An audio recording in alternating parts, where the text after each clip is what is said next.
¿Qué tal? ¿Cómo están? Buenos días, buenas tardes, buenas noches a los que nos miran de afuera. Don Omar, gracias por estar nuevamente con nosotros a cubrir Hola. a los heridos en combate. Y mi querido amigo Jorge Sepúlveda, muchas gracias por aceptar la invitación esta vez para hacer un análisis al cuento público. ¿Cómo están? Hola. Muy bien, pues gracias Juan por la invitación, acá representando a nuestro canal Centinela Patriota, y junto a un gran invitado. Yo creo que vamos a tener muy buenas opiniones hoy día respecto al cuento público, y qué mejor invitado que Jorge para leccionarnos un poco en toda esta debacle que se produjo en este discurso de este año. Hola. Bueno, sí, se nos ha entregado mucho material, todos los días hay material para esta cuestión. Es tragicómico, porque en el fondo yo trato de reposar un poquitito, decir no, pero todos los días hay algo que hay que exponerlo, porque si no se expone la gente, como comentábamos un rato atrás, la gente no es consciente y es muy vulnerable en su memoria. Entonces hay que mostrarlo,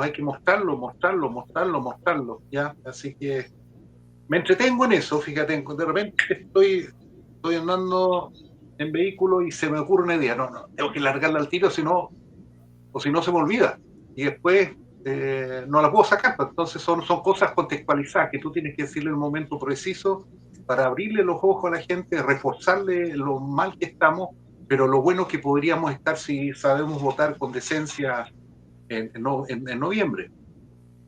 Como dirían los gringos, Taco Brown. Como no hablan muy bien español, el equivalente a decir está cabrona, ¿eh? Que la gente vaya a votar bien. Taco Brown. Oye, quiero compartir un video que hiciste tú, Jorge, que lo encuentro muy interesante, y donde desenmascaras tú cómo la venganza se disfraza de justicia. Y de ahí empezamos, ¿ok? Nos vamos. Los fuimos. Punta Peuco, el altar enfermo de la venganza chilena. Esto no es justicia, es un rito de expiación invertido. Chile ha transformado un penal en altar, un altar oscuro donde se inmola a los viejos, no para hacer justicia, sino para mantener encendida la llama artificial de un relato político que ya no se sostiene por verdad, sino por dinero y control. Punta Peuco no aloja culpables, aloja cuerpos que ya no saben cómo se llaman. Ancianos con Alzheimer, con huesos vencidos, con mentes que flotan sin tiempo. Aún así los jueces los condenan, los fiscales los acusan, los custodios los castigan. No hay alma en esos procedimientos, solo hay coreografía, una ficción jurídica escrita para que el espectáculo no termine. Y allí están hombres que ya no recuerdan el pasado por el que son culpados, encerrados, para que los vivos mantengan su industria de derechos humanos. 12.000 millones de dólares se han pagado. La industria del dolor rentable. Allí son capitalistas, para eso son neoliberales. La fábrica emocional de ONG, abogados, fundaciones y herederos simbólicos del odio. ¿Quién puede mirar esto y no temblar por dentro?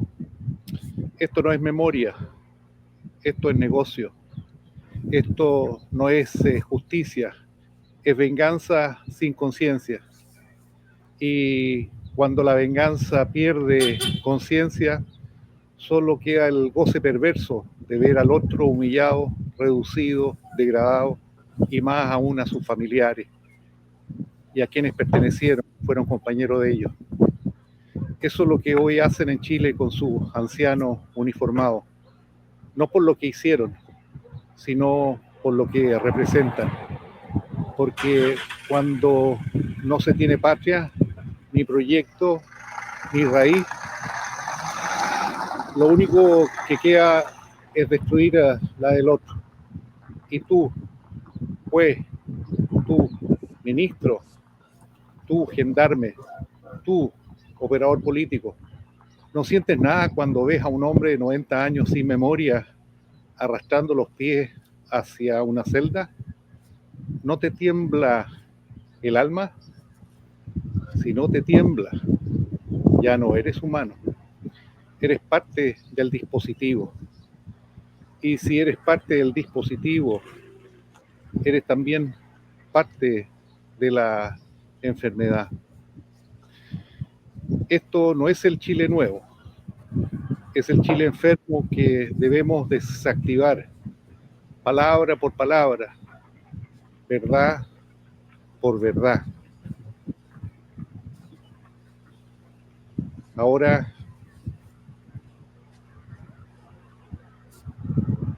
y ahora. Muy buen análisis, Jorge, ¿eh? Muy buen Wow. análisis. Tremendo análisis. A mí, fíjate que... ¿Ah? Es que no queda otra, como que, a ver, yo también lo viví muy cercano. Yo siempre planteo, si yo hubiera tenido 10 años más, probablemente estaría en Punta Peuco.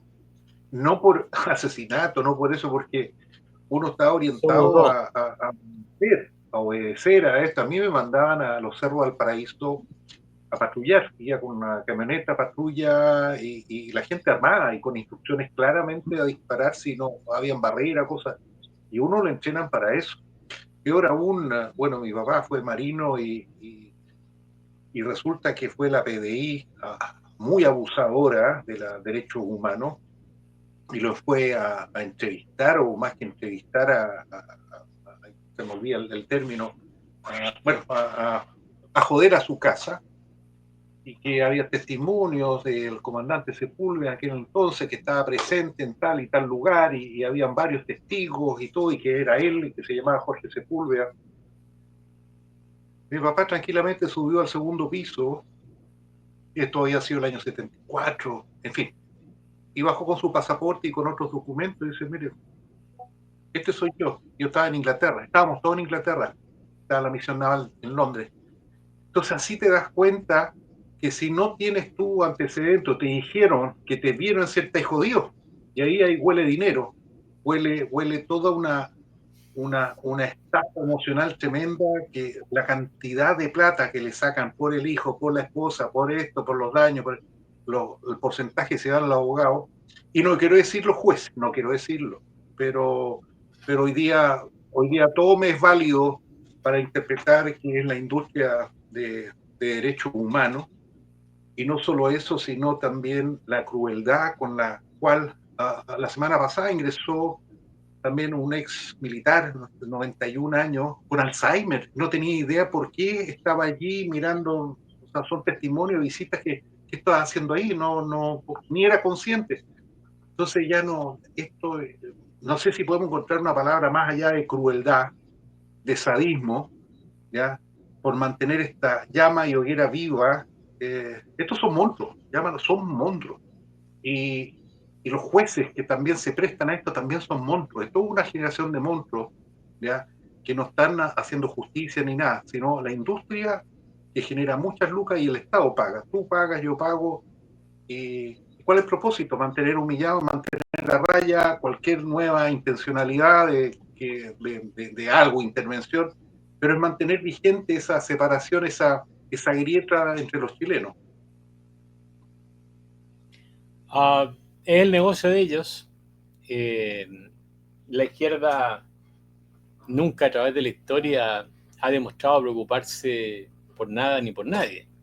Utiliza solamente a las personas para su objetivo. Su objetivo final es justamente hacerse cada vez más poderoso.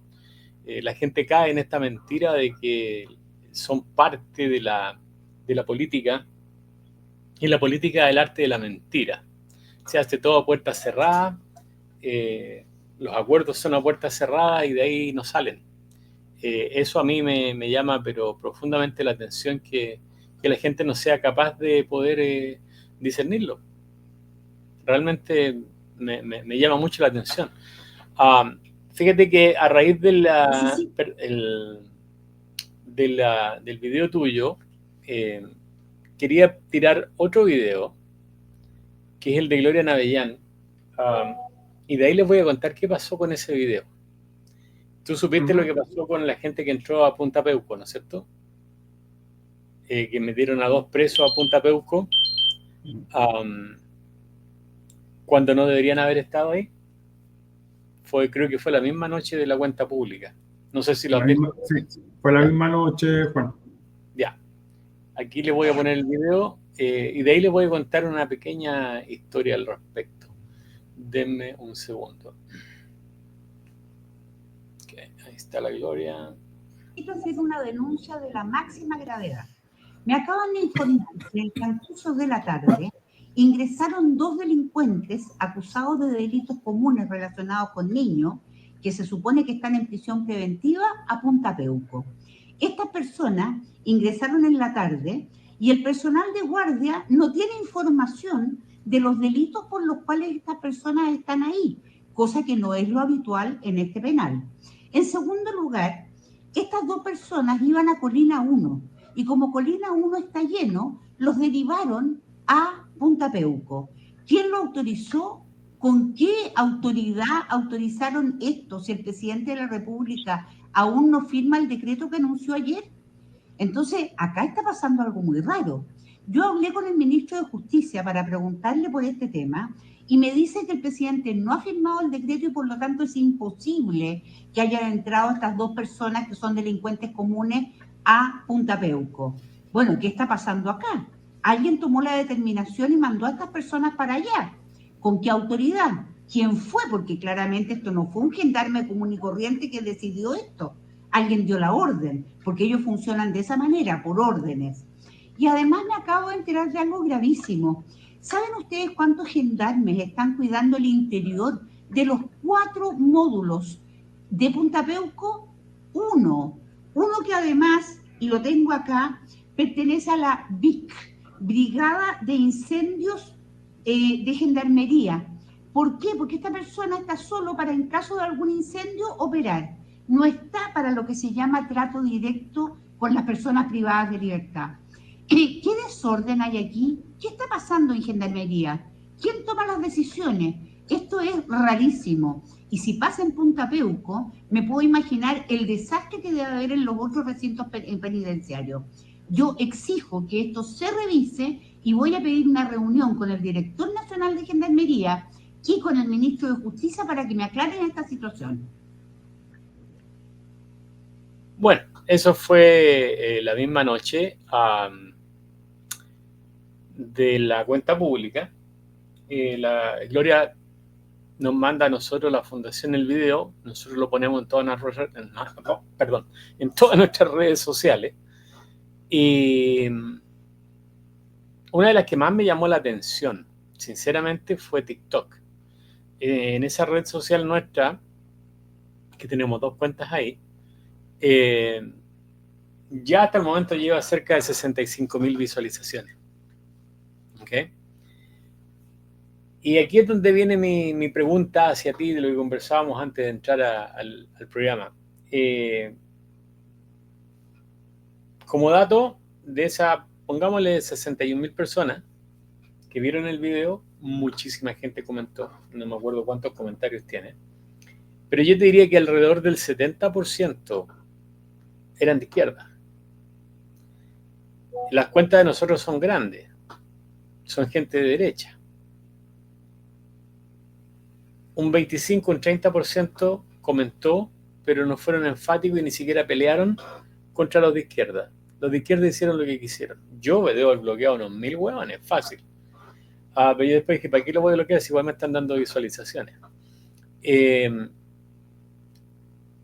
Si bien es cierto la cuenta pública, el cuento del público que leyó Boric, nosotros no nos va a engañar, por lo que yo entiendo, más de un 65% le cree. ¿Cómo puedes explicar tú que todavía haya gente que es de derecha que no sea capaz de defender a la gente que está en Punta Peuco? Ni siquiera en redes sociales. ¿Cómo lo piensas tú, Jorge? Es que es una enfermedad neuronal, por así decir, de creencia.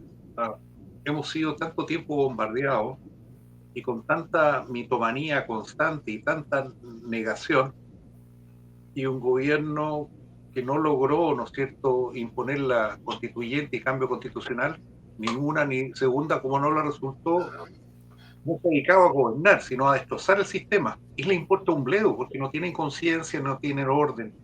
Toda esa generación de profesionales egresados, si uno revisa bien lo que ha dicho Renato Garín y Alfredo Mayol, creo, ¿no?, donde ha contado la dinámica universitaria y cómo hacían pasar de curso a estos batracios. O sea, en el fondo no le exigían notas, sino armaban colectivos junto con los profesores, hacían proyectos especiales, fuese un lavadero de cerebro espantoso, pero conscientemente, porque la mayoría de esta gente era de buen vivir, buen pasar. Pero también ahí entra el tema de la familia, que no los criaron sus papás, sus mamás, los dejaron libres, tranquilos, viendo televisión, no entregaron valores, y eso lo que se evidencia posteriormente, no tienen valores. Entonces, si no tienen valores, no le tienen miedo a la justicia, porque también la justicia no está funcionando como debiera, no le tienen miedo a los sumarios porque tampoco funciona, no les tienen miedo a nada porque se perdió el Estado de Derecho. Entonces, aquí lo que va ya no es infiltrado, es una enfermedad generalizada que la sociedad está adormecida, y por eso hay que despertarla, está adormecida, le metieron una pequeña inyección, no le eché la culpa al COVID ni nada, no. Entonces no reacciona, la gente ya es zombie, ya no está impresionada, son tantas las cosas que ocurrieron y han seguido ocurriendo que al final la gente se acostumbró, normalizó esto, y dejaron de percibir, creen que están en libertad, creen que estamos en plena democracia, pero no estamos en eso, estamos en un mundo de fantasía que está adornada por muchos medios de comunicación donde le pasan miles de millones para poder mantener una línea, y la gente no reacciona. Coincidió también con el tema de mucha corrupción, pedestería en las iglesias, ¿no es cierto?, sea protestante, sea católica, y eso destrozó todo el derecho natural, ¿ya? Entonces, la derecha en general es cobarde, le tiene miedo a enfrentar las cosas. A la izquierda le importa un bledo, para ellos se sienten héroes haciendo la revolución y gozan haciendo, entiéndemelo. Lo gozan, no tienen conciencia de la maldad, sino para ellos destrozar todo el orden establecido es su máximo galardón, y disfrutan entre ellos, tal como tú puedas disfrutar, ¿no es cierto?, tener un niño a tu nieto, disfrutar un cumpleaños, ellos lo disfrutan, créeme, lo disfrutan, tienen totalmente rewiring, tienen los cables totalmente reconectados de otra manera. Entonces, y eso se ha morfoseado a la derecha, o a aquellas personas que eran conservadoras, que hoy día son capaces de renegar los valores que le entregaron sus papás, sus abuelos, sus tíos. Hoy día no hay valores, entonces está en esencia lo que claramente estableció Gramsci, el neogramscianismo y el neocomunismo. La batalla no es a pistola, no es a bala, no es a terrorismo, aunque siguen usándolo por los pueblos originarios y dejando también espacio a los delincuentes y a los narcotraficantes, porque eso es parte de su estrategia, dejarlos ser, mantener, adormecer una comunidad, y así puedes implantar la dictadura a través de la palabra, la dictadura a través de la mentira, y la gente no reacciona. Entonces, hay un término para eso psicológico cuando ya la conciencia se adormece y te acostumbraste. O sea, por ejemplo, lo que ocurre en Ucrania, los bombardeos, la gente ya está tan acostumbrada a ¿no es cierto?, la sirena, y se van al piso de abajo ya y lo aceptan. Y si muere alguien conocido, lo aceptan porque no pueden pararlo. No pueden pararlo, entonces son mentes y conciencia y emociones acondicionados a tanta carga emocional. Acá pasó lo mismo, se acondicionaron, pero no se dieron cuenta que cada uno de nosotros tenemos el poder de parar esto, porque no estamos frente a una gran Rusia que nos está bombardeando y tirando cohetes a cada rato, pero la gente perdió la fe, fíjate, perdió la creencia, perdió la convicción, y cree que la batalla tienen que darles otro en el Congreso, que es lo que menos dan, porque los que están en el Congreso en su mayoría están por el dinero, el poder, los privilegios y los pactos que uno mismo los va viendo a diario. Entonces, aún así tengo convicción que esto podemos revertirlo. Pero esa es la razón por qué muchos de derecha tienen miedo, tienen temor, se quedaron con el plasma. Acuérdate, fue tan chocante lo que ocurrió ese 18 de octubre, hasta a mí me impresionó que uno no se atrevía a decir nada por temor que te funaran, que te mordieran, que uno llega a preguntarse, ¿estaré tan equivocado? Y uno empieza a cuestionarse sus propias creencias, mi papá, mi mamá, de Cristo. ¿Qué cresta? ¿En qué momento me desboqué y en qué momento seguí otra línea de pensamiento? Y quizás ellos tienen la razón y quizás yo no. O sea, uno llega a cuestionarse y a lo mejor hay cosas que abusamos. Y no, cresta, yo no abusé de nadie. Ellos han abusado de nosotros y esto ha sido muy bien planeado por sociólogos, psicólogos, periodistas, donde son los mayores contratos que tiene el Estado ahora. Estamos Oye, sí, yo me quedo con una idea, Jorge, anterior a lo que, antes de analizar todo esto. ¿Tú crees que la decisión de los jueces, cuando hablábamos de todo esto, de nuestros héroes que están en Punta Peuco, la decisión de los jueces está influenciada por una presión social hoy en día? Esa es una, y me quedo con lo último también de lo que estabas comentando. Hoy día la gente cree más en una mentira que en una verdad. Y yo creo que más adelante lo vamos a ver, vamos a analizar la cuenta pública, pero hoy día la gente está muy abierta a creer en mentiras y no en verdades. Me quedo con esos dos comentarios. A ver, el primer comentario, Alzheimer, recuérdame, dame puntoito que he pegado en la segunda. La decisión de los jueces, si estaba supeditada a una presión social. A ver, veamos, analicemos bien el tema de los jueces, porque hay jueces jóvenes, digamos, de jueces de garantía, que eso ya viene con la formulación WOC, ya, de hartos años, por lo tanto, hemos visto un juez en Santiago, creo que el 7º tribunal, y hay otros jueces que abiertamente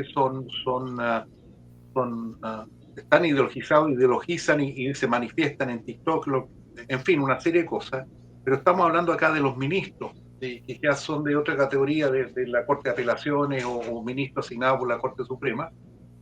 Ellos están ideologizados, porque un ministro no debería tener temor porque por actuar de acuerdo a la ley y a sus propios criterios. No sé hasta qué punto serán también dentro de los pasillos de los tribunales que puedan tener presiones, puedan tener aislamiento, y se ven, porque un juez no es un dios, un juez, le dimos juez supremo, pero no tiene nada de supremo, ¿me entiendes? Eso parte primero por el lenguaje, que no pueden ser cuestionados porque son supremos en la última instancia, y se creen el cuento de ser supremos, de intocables, y tienen toda la cualidad de vehículo, chofer, y tienen todo un estatus, visitas, clubes especiales, ¿ya? Entonces eso les convierte que son intocables.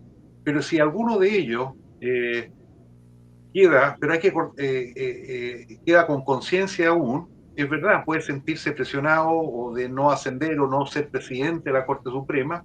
Hay incidencias políticas en ascensos para el nombramiento de...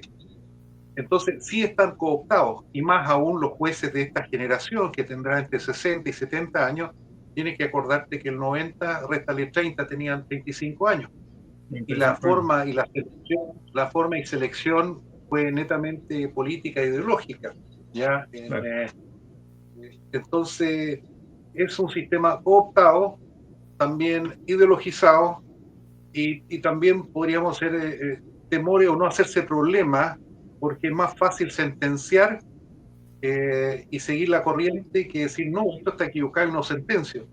Entonces, yo no creo tanto que incida la presión social o de la comunidad o ser funado, no, porque no va por ahí, pero yo creo que sí las influencias que el Poder Ejecutivo y el Congreso tienen, el poder, no son tan independientes como para actuar en libertad de conciencia.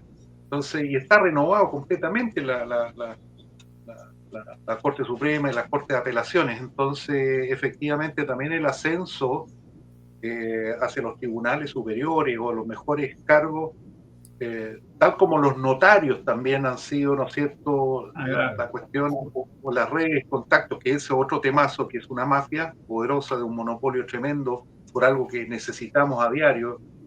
Claro. por lo menos algo se iba regulando, pero yo creo que eso, entre cooptación, dinero, yo podría decirte dinero, si te lo podría decir, o sea, ellos son seres humanos como cualquier otro.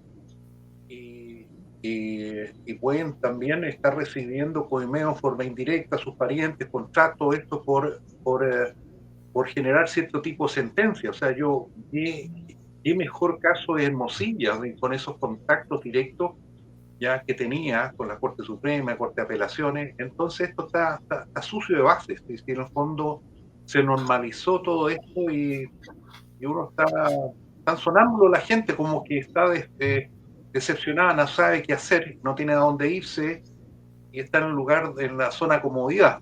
Pero así se van muriendo las sociedades o las civilizaciones. Y el otro punto que me indicaste, ¿cuál era?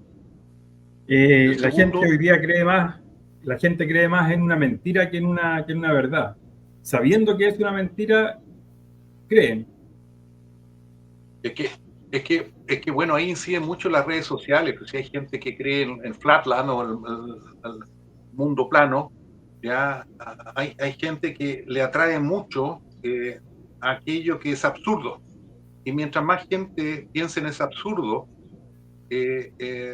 se siente que pertenece a algo más grande. Gente que no tiene autoestima propia, entonces es capaz de entregar su voluntad por pertenecer a ciertos colectivos, ciertas creencias, y arma su cámara de eco. Ya no sé si te ha tocado ver de repente que estás metido en un grupo WhatsApp y decir, ¿cuándo cresta se me ocurrió haberme metido acá? No puedes salir porque se van a sentir ofendidos, pero estás pasivo y entran en una ruleta rusa que no para nunca, y no hay proceso reflexivo. Entonces es muy vulnerable la gente a aquellas cosas que quiere creer, o más aún, si alguien de los cuales ellos creen o lo tienen como su gurú, y si su gurú o líder dice una estupidez, su mente los traiciona y dice, no, si mi gurú lo dijo, todo lo que pueda decir mi gurú o este influencer tiene la razón. Y deja de pensar racionalmente y todo lo piensa en torno a estos grupos, a estos colectivos, y ocurre mucho en la derecha. A mí me ha tocado ver grupos, pero que son extremista en el pensamiento. Una cosa es pensar derecha, ya, no al aborto, ¿no es cierto?, a una visión distinta, altruista del mundo, que tenemos compromisos con la sociedad, bla, bla, pero entran de repente en una ruleta, bueno, y copian y pegan, y dicen, ¿qué crees? ¿En qué momento acepté estar metido en este grupo WhatsApp? Y no puedes salirte porque si no también estás ofendiendo a todos, no sé si me entiendes, que una cuestión es una paradoja. Pero es eso, es la pérdida de los valores, del pensamiento crítico y sobre todo también la educación primaria, secundaria, que también se infiltró y se cambió y las normas de exigencia y evaluación también se volvieron laxas para evitar el cierre de colegio o persecución a profesores. Y eso ha sido la educación, la formación profesional, técnica y también escolar. Increíble. Oye, ayer el canal de donde está Omar, que a veces me invitan a mí, tuvieron un programa de economía que estuvo muy interesante. Y Cristian Zárate, el invitado, y creo que Omar le hizo la pregunta, en la cuenta pública o el cuento público, el cuento para el público, porque uno es la cuenta pública y el otro el cuento para el público, no hubo no hubo ninguna mención de planes de economía para el país. Se transformó al final de cuentas, como tú lo denominas, esa cuenta pública en un ritual de encubrimiento para tapar todas las falencias que ha tenido este gobierno, porque inclusive le he escuchado decir que la delincuencia se ha parado en este gobierno porque hay gobernabilidad. Eso dijo él la otra vez. Entonces, ¿en qué se transformó la cuenta pública, sinceramente? ¿Qué pensáis tú, Jorge? Bueno, que para eso tienen un segundo piso, ya, experta en comunicaciones, que le redactaron, creo que volvió a revisar, por eso, según él, si es que no estaba con la caña o con el piquito que tenía que fumarse, y llegó un poquito más tarde, ya, que me encantaría conocer la historia de algunos de los ¿cómo se llama?, de los carabineros que de repente se vaya lengua y escribe las memorias, una guardaespaldas de Boris para que cuente todas las tonteras. Es que estos gallos no tienen asco Es mentir nomás, es tergiversar, no, si, todo lo hizo a propósito, si no es encubrir, si a ellos no les importa un bledo que se les conozca todas sus falencias, porque no tienen el sentido de vergüenza, no lo tienen, entiéndanlo. Nosotros podemos sentir vergüenza cuando nos descubren o algo. Estoy haciendo pichí en la calle porque me está presionando, ¿no es cierto? Y alguien me mira y yo, me hace vergüenza. Yo abro las puertas cuando de repente pues, uno no tiene un viaje largo y no tengo un arbolito, abro las dos puertas para poder hacer pichí en la calle. ¿Ya? Pero si alguien me llega a cachar, ¿ya? Me da vergüenza. Ellos no tienen vergüenza, entiéndelo, no tienen remordimiento. Entonces, su mensaje fue para su sectora, su 20-25%, diciendo yo ya vuelvo. Todo lo que he hecho lo voy a cosechar en 4 o en 8 años más. Fue abiertamente, en ese sentido, desafiante. No les importó un bledo mentirse para que tú veas que no, lo que decíamos, tienen sus neuronas amputadas, tienen su cerebro amputado, su conciencia, son pequeños monstruos, que son monstruos.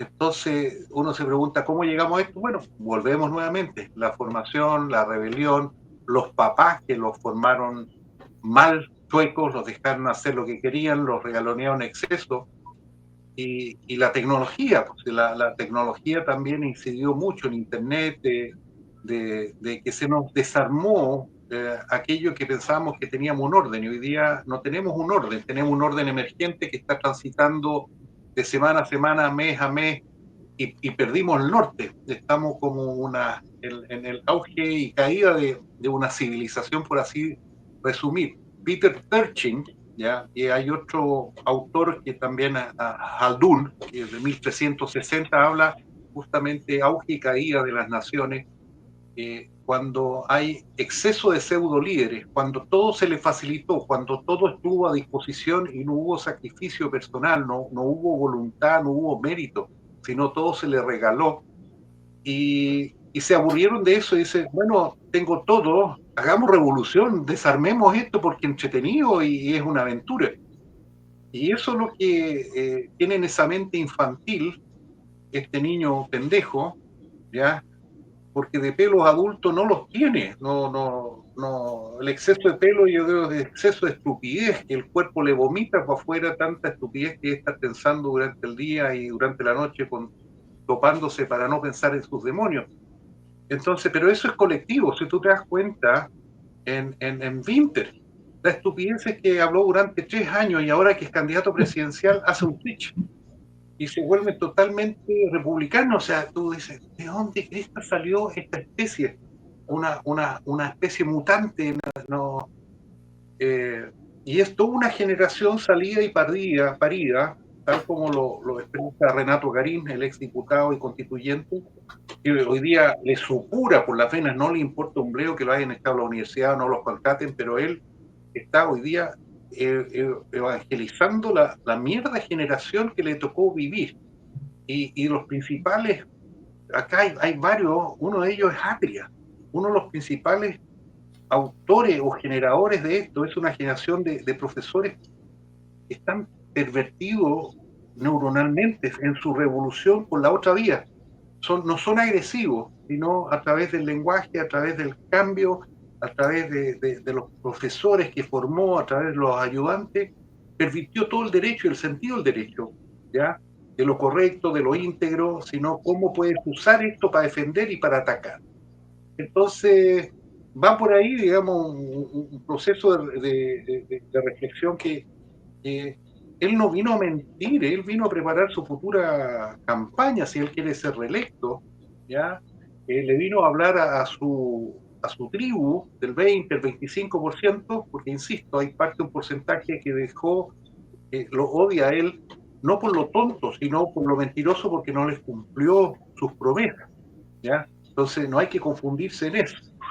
Y hay otro tanto que he escuchado mucho, gente de izquierda dice, ¿sabes qué más? Yo detestaba Pinochet, cuestión, pero echo de menos ese periodo, gente de 70, 75 años de tranquilidad. Ok, habían no tantas libertades, pero sí teníamos un país tranquilo que sabíamos hacia dónde íbamos, no como hoy día que tenemos una incertidumbre día a día, ya, caótico, que es capaz de decir cualquier tontera frente a Trump o cualquier tontera frente a Israel, que quiera cortar relaciones. ¿Cómo se le ocurre eso? Pero él cree dentro que es Superman, es superhombre. Si se lo cree, es un narcisismo tan extremo que todo aquel que no piense como él no solo está equivocado, sino es un enemigo, porque él en sí mismo se cree un pequeño diosecito, si la forma que camina, la forma que mira, altivo. Pero bueno, es lo que nos tocó vivir la historia de la caída quizás de una civilización o una sociedad chilena. No sabemos en qué va a terminar esto porque miramos también la carencia de líderes, ¿ya? Yo no sé si ustedes se dan o no, no pretendo ni ofender ni nada, pero yo creo que el hombre más adecuado para asumir, porque ha sido constante en el tiempo, fue muy valiente su tiempo, de José Antonio Castro, ¿ya? A pesar que lo criticaron, a pesar que le hicieron pebre, ¿sí? Pero la gente, el inconsciente colectivo, quiere orden y está pidiendo a alguien que le dé orden, alguien que le dé estabilidad y alguien que vuelva a dar un norte claro a este Chile, porque la gente está angustiada adentro, lo oculta tras de este adormecimiento de conciencia, para dormir tranquilo, pero lo oculta. Pero si tú tocáis ciertos botones, los miedos, el temor, la inseguridad, en fin, se blinda todo eso como un factor psicológico de sobrevivencia. Sí, disculpa, no, sí, mira, yo me quedo con algo que cuando partiste con tu última locución respecto a la educación en los jóvenes, la educación desde los colegios. Yo me acuerdo que fui de una generación, nací el año 70, el año 82 tenía 12 años y fue por primera vez que me hicieron clases de educación cívica en esos años en el colegio. Y yo entendía clase de educación cívica, vamos a analizar la constitución política de Chile. Perfecto, hasta ese minuto muy bien. Y la profesora, después ya con los años, cuando ya tuve conciencia de todo y me meto un panorama de la historia verdadera de Chile, la profesora solamente se dedicó a hablar de los derechos humanos, de cómo habían detenido a colegas, estudiantes universitarios en ese minuto, de ella y que habían desaparecido y nunca habían vuelto a sus casas y del horror que había sido el gobierno militar, que todavía estábamos, año 82, y hablaba horrores del gobierno militar y de todo lo que ella había sufrido por sus amigos, por sus vecinos, por todo eso. Y todos niños en ese tiempo de 12 años nos quedábamos con esa impresión y teníamos mucho miedo a esto y era no un odio, pero así como un temor o una oposición al gobierno imperante que había en ese minuto, que era lo mejor que nos podría haber pasado en todo caso. Y con los años dije yo, chuta, la historia como la contó esta profesora no era tan así. O sea, contó una parte de la historia. Y esa generación creció con esa parte de la historia. Entonces, yo creo que hoy día, en este tiempo, tenemos que ser muy objetivos y contar la historia de ambos lados, de ambas partes. Y hoy en día vemos que también estamos sembrados de profesores comunistas que solamente quieren sembrar, quieren cosechar, o sea, quieren sembrar y cosechar en el futuro. Yo siempre digo en nuestro canal Centinela Patriota y con Juan muchas veces hablamos también, yo digo que los comunistas son inteligentes porque ellos trabajan a largo plazo, a muy largo plazo, y lo dije hace 2 semanas atrás, son capaces de engendrar un bebé hoy día que nazca, lo educan, y usted, mi hijo, va a ser carabinero y se va a infiltrar y va a llegar a ser, no sé, mayor de carabinero, y desde ahí usted, como dijo aquella insigne primera dama que ya no lo es, hay que destruir el poder desde dentro. Entonces yo creo que se basa, como para cerrar, yo creo que todo se basa desde la educación, pero una educación objetiva, una educación equilibrada, que nos muestre ambos lados de la historia. Pero pero es muy grande, no es por ser pesimista, pero es muy grande el desafío porque tú puedes cambiar los programas, ¿ya? Y si esos profesores están en la línea que tú planteabas, que son muchos, van a eludir, van a minimizar y van a manipular eso. Por lo tanto, es un desafío mayor, fíjate, es algo que yo estoy escribiendo, yo escribo para mí, salgo y escribo mucho, para poder entenderme y poder buscar una lógica. no puedes devolverle nada a Chile, no puedes recuperar nada. ¿Cómo evolucionamos a un nuevo orden? Esa es la única alternativa, pues no puedes recuperar aquello que ya se fue, estructuralmente las raíces no están. ¿Cómo enraizamos nueva especie, nueva semilla? Y ahí está el desafío. Pero ese desafío es simultáneo desde distintas fuentes. O sea, también tú tienes que tener partidos y políticos y líderes de una nueva generación, una nueva camada, que tomen el control del Congreso, ¿ya? Pero también tienes que tener gente que esté apasionada por todo esto para ir a contar una verdad más completa. Hoy día, ¿quién quiere ser profesor o no?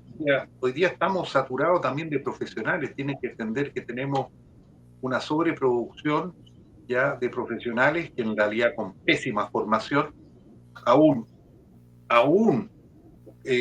universidades que no quiero mencionarles de gran prestigio, por razones monetarias, mantienen a los alumnos, le permiten repetir 4 o 5 veces hasta cuarto año, le dan todas las flexibilidades, pero salen profesionales pencas que no saben tomar decisiones, o que copian, o que usan la inteligencia artificial, se conectan, hacen sus colectivos entre 2 y 3, uno tapa al profesor y el otro le toma fotografía a la prueba, la mandan afuera con el celular, y mientras afuera otra niña fue ¿cómo se llama?, al baño, y está todo organizado, y así van pasando de curso a curso, primero, segundo, tercero.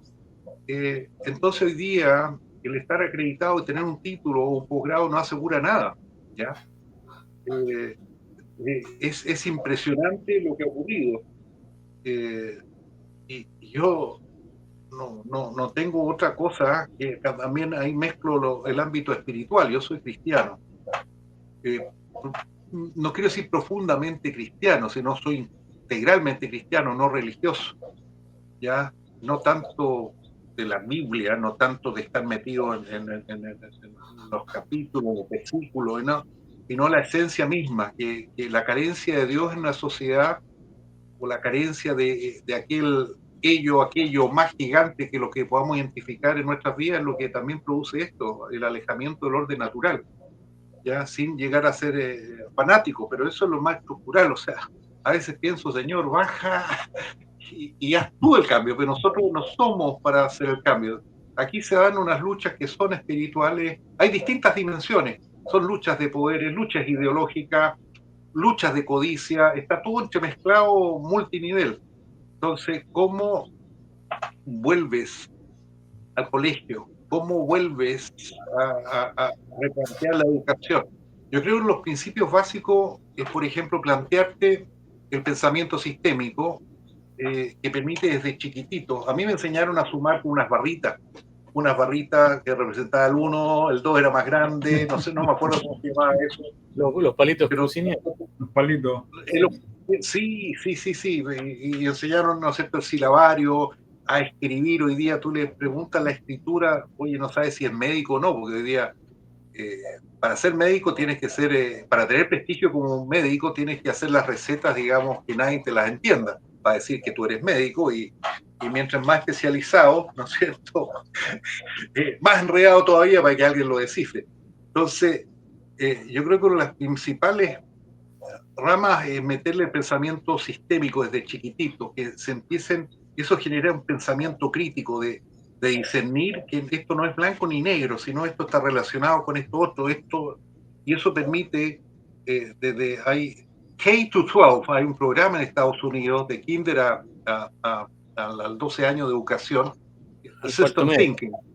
Sí, que justamente investiga los K-12, ya, System Thinking, y que te genera una semilla para pensar ecológicamente. Ojo, no ecología profunda, no, pensar sistémicamente. Y eso permite a los jóvenes, permite a los niños, yo me dediqué 10 años a hacer pensamiento sistémico y complejo, y permite interpretar la realidad de forma más amplia, con muchos más matices, e entender que estamos insertos, que no puedes irte a un no si ese no te causa otros efectos colaterales que al final, por querer resolver un problema, generaste mayores problemas de los que quería resolver. Yo creo que por ahí va el tema, generar un pensamiento sistémico, y te lo explico, es muy profundo. Yo logré cuando estaba como consejero regional insertar e influir para que el reglamento del consejero, los consejeros regionales, el capítulo 6, dijera: todos los procesos tienen que ser sistémicos, complejos y prospectivos. Nadie cachó nada, pero sistémico es interpretar que cualquier decisión de financiamiento, de reglamento, tiene que tomar en consideración los elementos fluctuantes que estén alrededor. Cualquier cosa puede impactar en otra, y no inmediatamente, en mediano y largo plazo. Hoy día todas las decisiones se van tomando tipo bomberos. A alguien se le ocurrió una idea, hagámosla. Se le ocurrió otra inversión, hagámosla. Pero no, pues todo tiene que estar dentro de un marco también de plan estratégico. Ahí entra la perspectiva.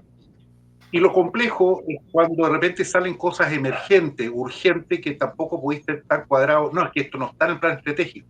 Oye, si nevó durante 2 meses y hay que usar urgente forraje y otras cosas para los animales que se están muriendo y tienes que comprar maquinaria y equipo, no podéis tampoco ser tan tonto y decir: no, es que no está en el plan estratégico. Entonces, pero ahí entra de nuevo: si cada cierta cantidad de años se repite este ciclo, ¿por qué no nos anticipamos en vez de apagar incendios?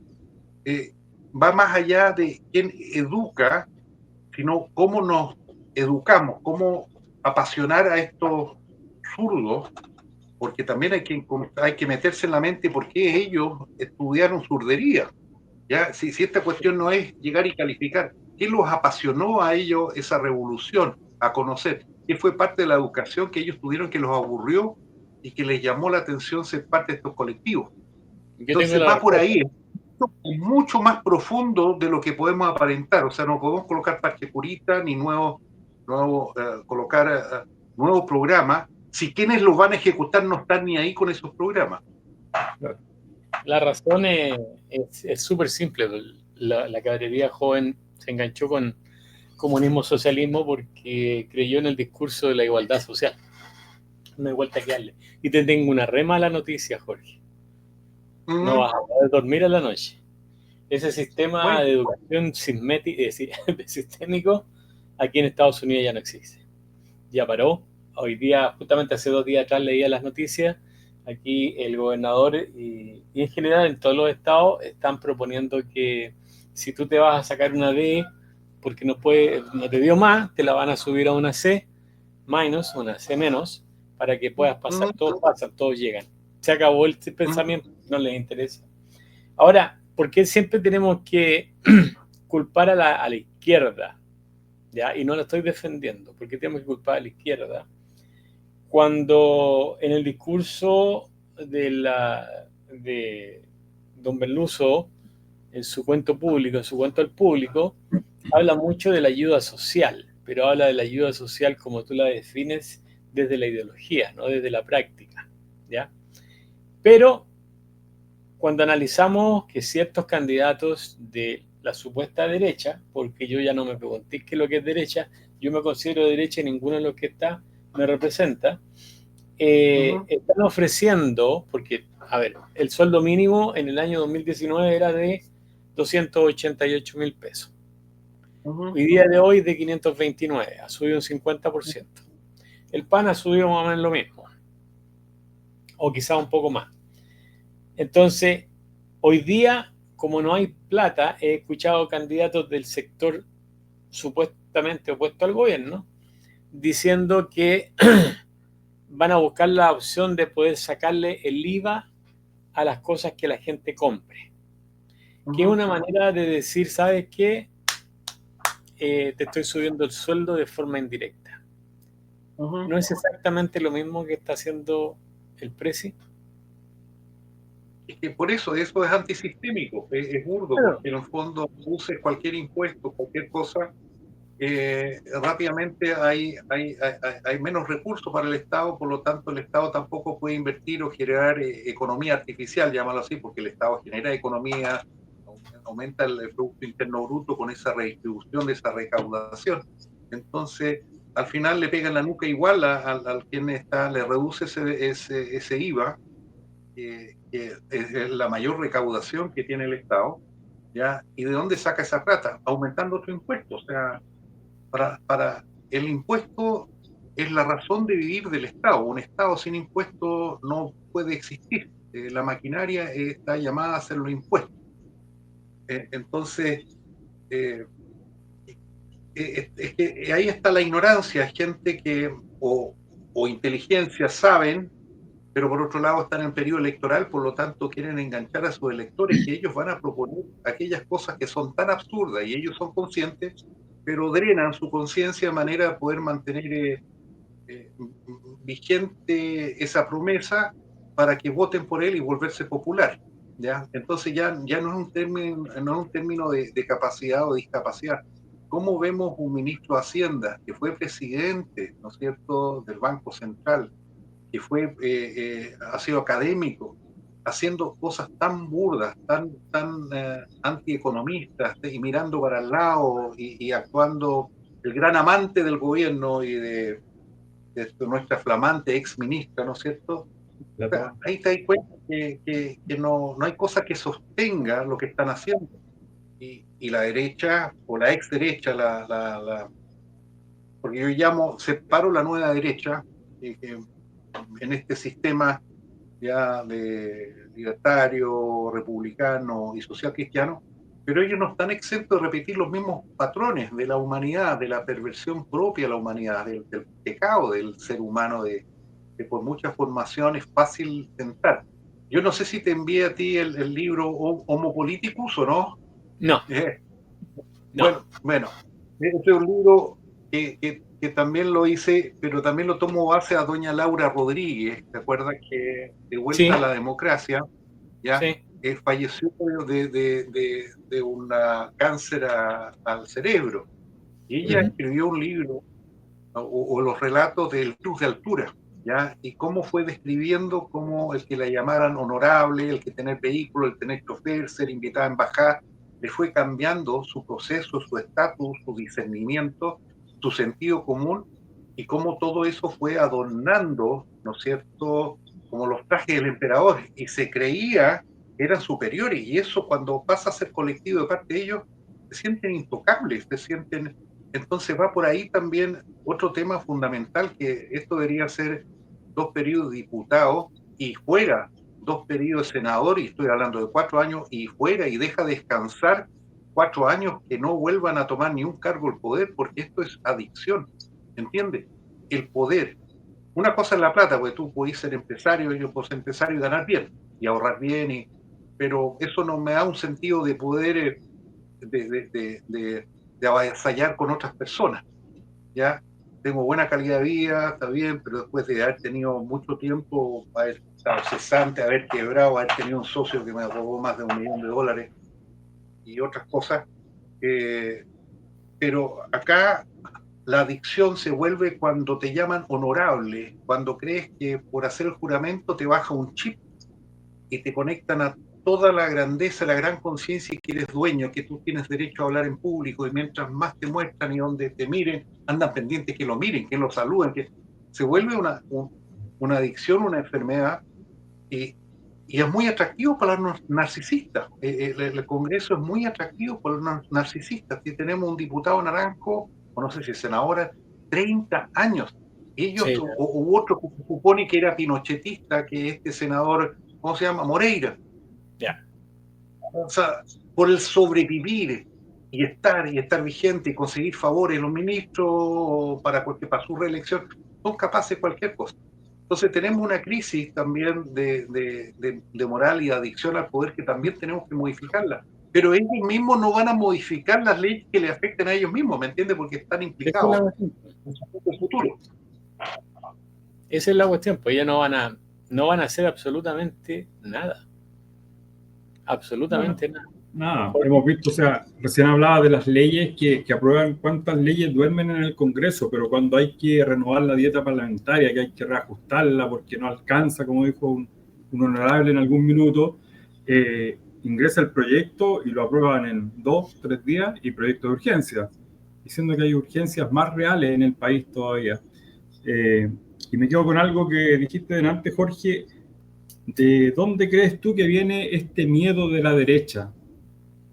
Porque estos gallos tenían un pensamiento político, tenían una ideología política, y hoy en día transan con los comunistas, transan leyes, que benefician al pueblo de Chile, a nosotros los chilenos, transan, negocian y ya no son tan rectos, sino que la brújula se empieza a cargar un poquito y dejan esos ideales de lado. Y tú hablabas de la educación sistemática, desde chiquitito. A mí desde chiquitito me enseñaron ir al baño, a orinar y bajar la tapa del baño. Y lo hago hasta hoy en día. Pero hoy en día estos políticos van al baño, también les enseñaron a bajar la tapa, pero están dejando la tapa arriba. ¿Qué crees tú? ¿Por qué este miedo de la derecha? A ver, es que más que miedo, tú puedes revisar escritos de 3.000 años atrás, 2.000 años atrás, y esto es un patrón del ser humano.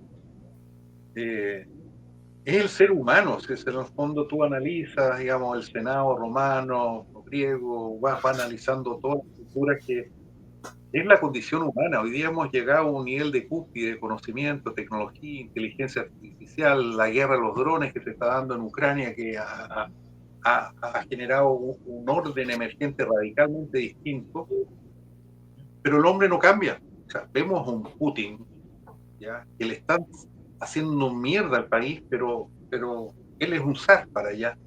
Y se replica y se vuelve a replicar y se vuelve a replicar. Entonces, es un continuum de que no importa la tecnología, ni la inteligencia, ni los robots, el ser humano siempre tendrá esa esencia de ir por el camino más fácil, porque el ser virtuoso, el ser sacrificado, es más complejo, el tener autodisciplina es más complejo. Entonces, tú preguntas, ¿no es cierto?, ¿por qué la derecha es tan cobarde? No lo sé, no tengo respuesta, a pesar que dice que es cristiana, que es católica, que va a misa, pero en el momento de salir adelante a demostrar su fe era vacía, era una hipocresía nomás de una catarsis el día domingo, confesarse, tomar la hostia, porque el momento que es luchar, no lo hace.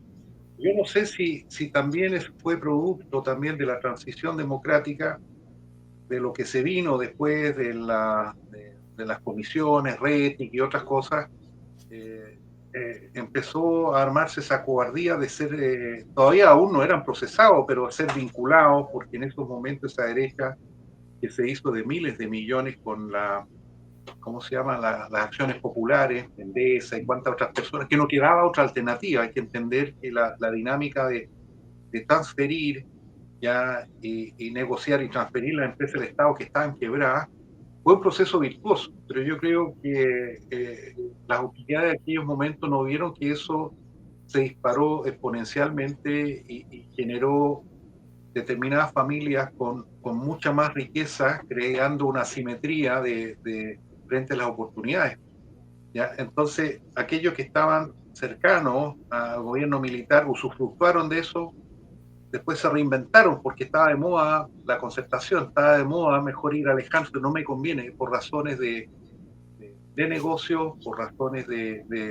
estabilidad de empleo, por razones de estabilidad personal, no ser funado o no ser llamado fascista, ¿ya? Hoy día importa un bledo que a mí me digan fascista, me dicen yo soy fascista, no solo fascista, soy pederasta, soy corrupto, las tengo todas, les pego a mis hijas, les saco la cresta, ¿qué más quería agregarle? ¿Ya?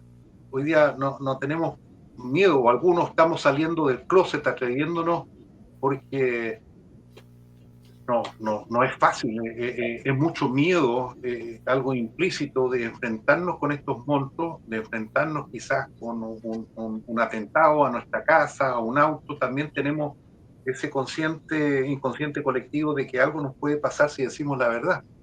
Y esto no tiene relación, como ellos tienden a decir, no, que la democracia nos quitó el silencio, nos quitó el habla, no. Ok, dictadura, hablamos las cosas como son. ¿Era un dictador? Sí, un dicta blanda, lo que quiera. A mí gobierno militar no me da lo mismo hoy día. Eso no me afecta. Pero efectivamente, claro, con persecución o silencio, lo que tú quieras, que ni es comparado a lo que hicieron los comunistas, no es comparado a lo que ocurre en Venezuela ni en Cuba. Eso efectivamente silencia a ciertas personas y se acomodan, tal como muchos de C apoyaron el gobierno militar, ¿no es cierto? Se acomodaron y varios fueron ministros o embajadores, en fin. Y después se acomodaron a la mayoría o al ente gobernante por razones de negocios, de trabajo, y pierden su integridad. Es eso, tienen miedo a ser expuestos, tienen miedo a decir la verdad de frente, tienen miedo a defender algo. Yo no pretendo defender el gobierno militar, yo no soy pinochetista, siempre lo digo, soy merinista de mi almirante Merino, ya, lo digo súper claro, entonces tengo una clara diferencia, quién cambió el modelo económico también, de dónde salió las cosas, porque conozco muy bien la historia. Entonces, el temor es eso, por la inconsistencia entre lo que cree y lo que actúa, ¿ya? Entonces, esa es una derecha cobarde, es una derecha complaciente, y es eso, básicamente eso. Es una derecha sobreviviente y que es capaz de adecuarse y lo entiendo, por el dinero, la pega, tienen hijos, necesitan pagar las cuotas, necesitan pagar la casa. ¿Para qué irse en contra de eso? Sí, no es fácil, hay que ser recontra valiente, compadre, para estar metido en esta lucha. ¿Ya? Yo creo que ese es el punto. En cambio, tú tienes a la izquierda que tiene colectivos y se protegen entre ellos. ¿Ya? Sí. Tiran una batalla, lo liquidan, lo recontratan por otro lado. Lo tiran acá no. Acá el que está liquidado o el que lo liquidaron, nadie lo mira. Lo que pasó en Punta Peuco, ¿quién va a visitarlo? Son pocos. ¿Ya? Toda la derecha se volcó para otro lado, miró para otro lado y no defendió con fuerza que el contexto. Yo no quiero decir que tú estás defendiendo los crímenes que se cometieron, las torturas, no, eso lo quiero dejar súper claro, pero hay que mirar el contexto, y el contexto en ese momento, ¿no es cierto?, era el occidente versus comunismo, y era un arquetipo, era una doctrina, ¿ya? Que estaba implantada en el mundo y se actuó en consecuencia. Entonces tú 50 años después no puedes estar evaluando esa doctrina, ya juzgándola con la visión del mundo de hoy, ¿ya? Y esas son las cosas que van pasando. O sea, hay una derecha cobarde, sí. Cuesta estar metido en esto, sí, porque hay temores, hay miedo. Si no es fácil estar metido en esta cuestión, o estáis muy loco, ¿ya? Y tenéis un padre millonario que te va a sostener si te quitan todas las pegas, pero a nadie de la derecha lo mantiene mucho tiempo en un trabajo si también es activista político. Muy al contrario, la izquierda los mantienen, ¿me entiendes? Los mantienen porque se cuidan entre ellos, hay solidaridad entre ellos, hay cohesión. Eso es. Yo creo que ser representante del fascismo hoy día en la izquierda extrema, ellos son más fascistas que los fascistas que ellos critican, porque quieren levantar una mano y que todo se les cumpla en el momento.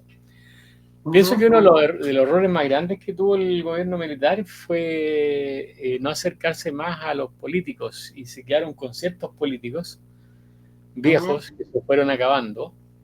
Se metieron jóvenes que no tenían intenciones políticas, sino tenían intenciones económicas, que estuvieron metidos en la compra de las empresas estatales que no servían para nada, que se hicieron millonarios y después salieron como que eran socialdemócratas. Yo creo que ahí estuvo el error del gobierno militar. ¿Ah? Es que no se anticipó, no visualizó los efectos colaterales. Fue vistoso en términos de Endesa y cuántas empresas quebradas que estaban ahí, las activó, pero en la inexperiencia prospectiva de anticiparse, era tal la urgencia de reactivar el país que se tomaron esas decisiones urgentes, pero no se miraron los efectos colaterales. Pero no se puede echar la culpa a todo. Es la falta de visión, porque el mundo es imperfecto. Y también hay que meterse, ¿sabes?, en la mente del comunista. De toda esta cuestión no es una batalla frontal. Fíjate, Lenin tenía un compañero de armas que se llamaba Borodovsky o algo así. ¿Ya? Era doctor y al final salió peleado con Lenin. Y ha tenido un buen argumento porque yo estaba en ruso y después me dediqué a analizar, pude traducir por inteligencia artificial. Era el primer pensador sistémico. Yo soy medio obsesivo con el pensamiento, no es sistemático, pensamiento sistémico, donde ven las cosas desde arriba, donde ven los flujos, de energía, de comunicación, de eventos, la economía, vas viendo todo. Y toma años entrenarse para mirar eso y tú puedes anticiparte de lo que va a ocurrir. Y Boradonov, Alexander Boradonov, después te voy a enviar un escrito de él. Y él empezó diciendo, oye, acá no sacamos nada de tomarnos las fábricas, tenemos que entrenar a los trabajadores, tenemos que mandar a la universidad, tenemos que implementar la gestión, tenemos que hacerlos que participen entre ellos. O sea, era realmente visionario, doctor también, médico. Lo que sí cometió el error es que él creía que pescando jóvenes, ¿no es cierto?, y agarrando la transfusión de sangre de gente joven, él podía alargar su vida. Bueno, murió por eso, ¿ya? Hacía transfusión de sangre, se reinyectaba sangre y agarró, no sé, alguien que en ese momento no existía SIDA, pero alguna otra enfermedad y falleció. Pero era muy visionario y por eso Lenin lo alejó, lo echó porque pensaba distinto. Lenin perseguía solamente el poder por el poder, la venganza, la crueldad que después siguió con Stalin.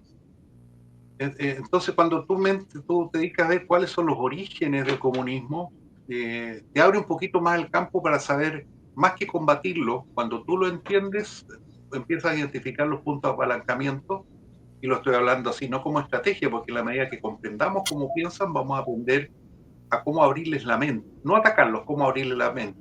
Ahora públicamente, claramente que yo cuando veo que un gallo comunista está haciendo estupideces, yo me lo hago pebre, porque en el fondo es mi reacción de mi territorio. Pero en largo plazo hay que entender, si tú quieres, no quiero llamarlos enemigos, son chilenos también, pero que su mente no está en Chile, están en otra esfera. ¿Cómo meterte en la mente el comunismo? No para convencerlo, sino para despertarlo. ¿Ya? Es decir, que algo bueno se puede tomar algunas cositas, sí. Oye, son papás, son mamás, trabajan, hacen cosas, pero tienen esa estructura de interpretar por qué piensan como piensan. Y cuando empiezas a interpretar, tú puedes dialogar desarmándolos lingüísticamente para meterle la semilla de la duda. ¿Por qué heredé este pensamiento y qué me entrenó a pensar y por qué soy tan destructivo? ¿Ya? Es complejo lo que estoy hablando, no estamos desviando un poquito del tema, pero da para rato y da para dialogar, debatir y ver. En vez de actuemos con drones, ¿me entiendes? Ya no con cañones ni con... seamos más inteligentes. Y la derecha no tiene esa inteligencia, ni esa reflexión, ni esos filósofos. Tenemos los Kaiser que se meten en el tema de la escuela austriaca y se obsesiona con eso y que la economía es todo. No, la economía funciona cuando tenemos una sociedad estable. Cuando no tenemos una sociedad estable, la economía se va a la cresta.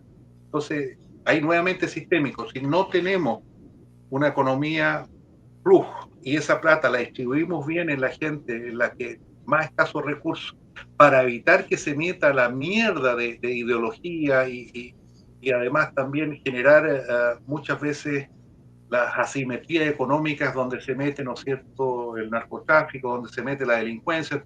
Tenemos esa obligación no solo moral, sino práctica, económica.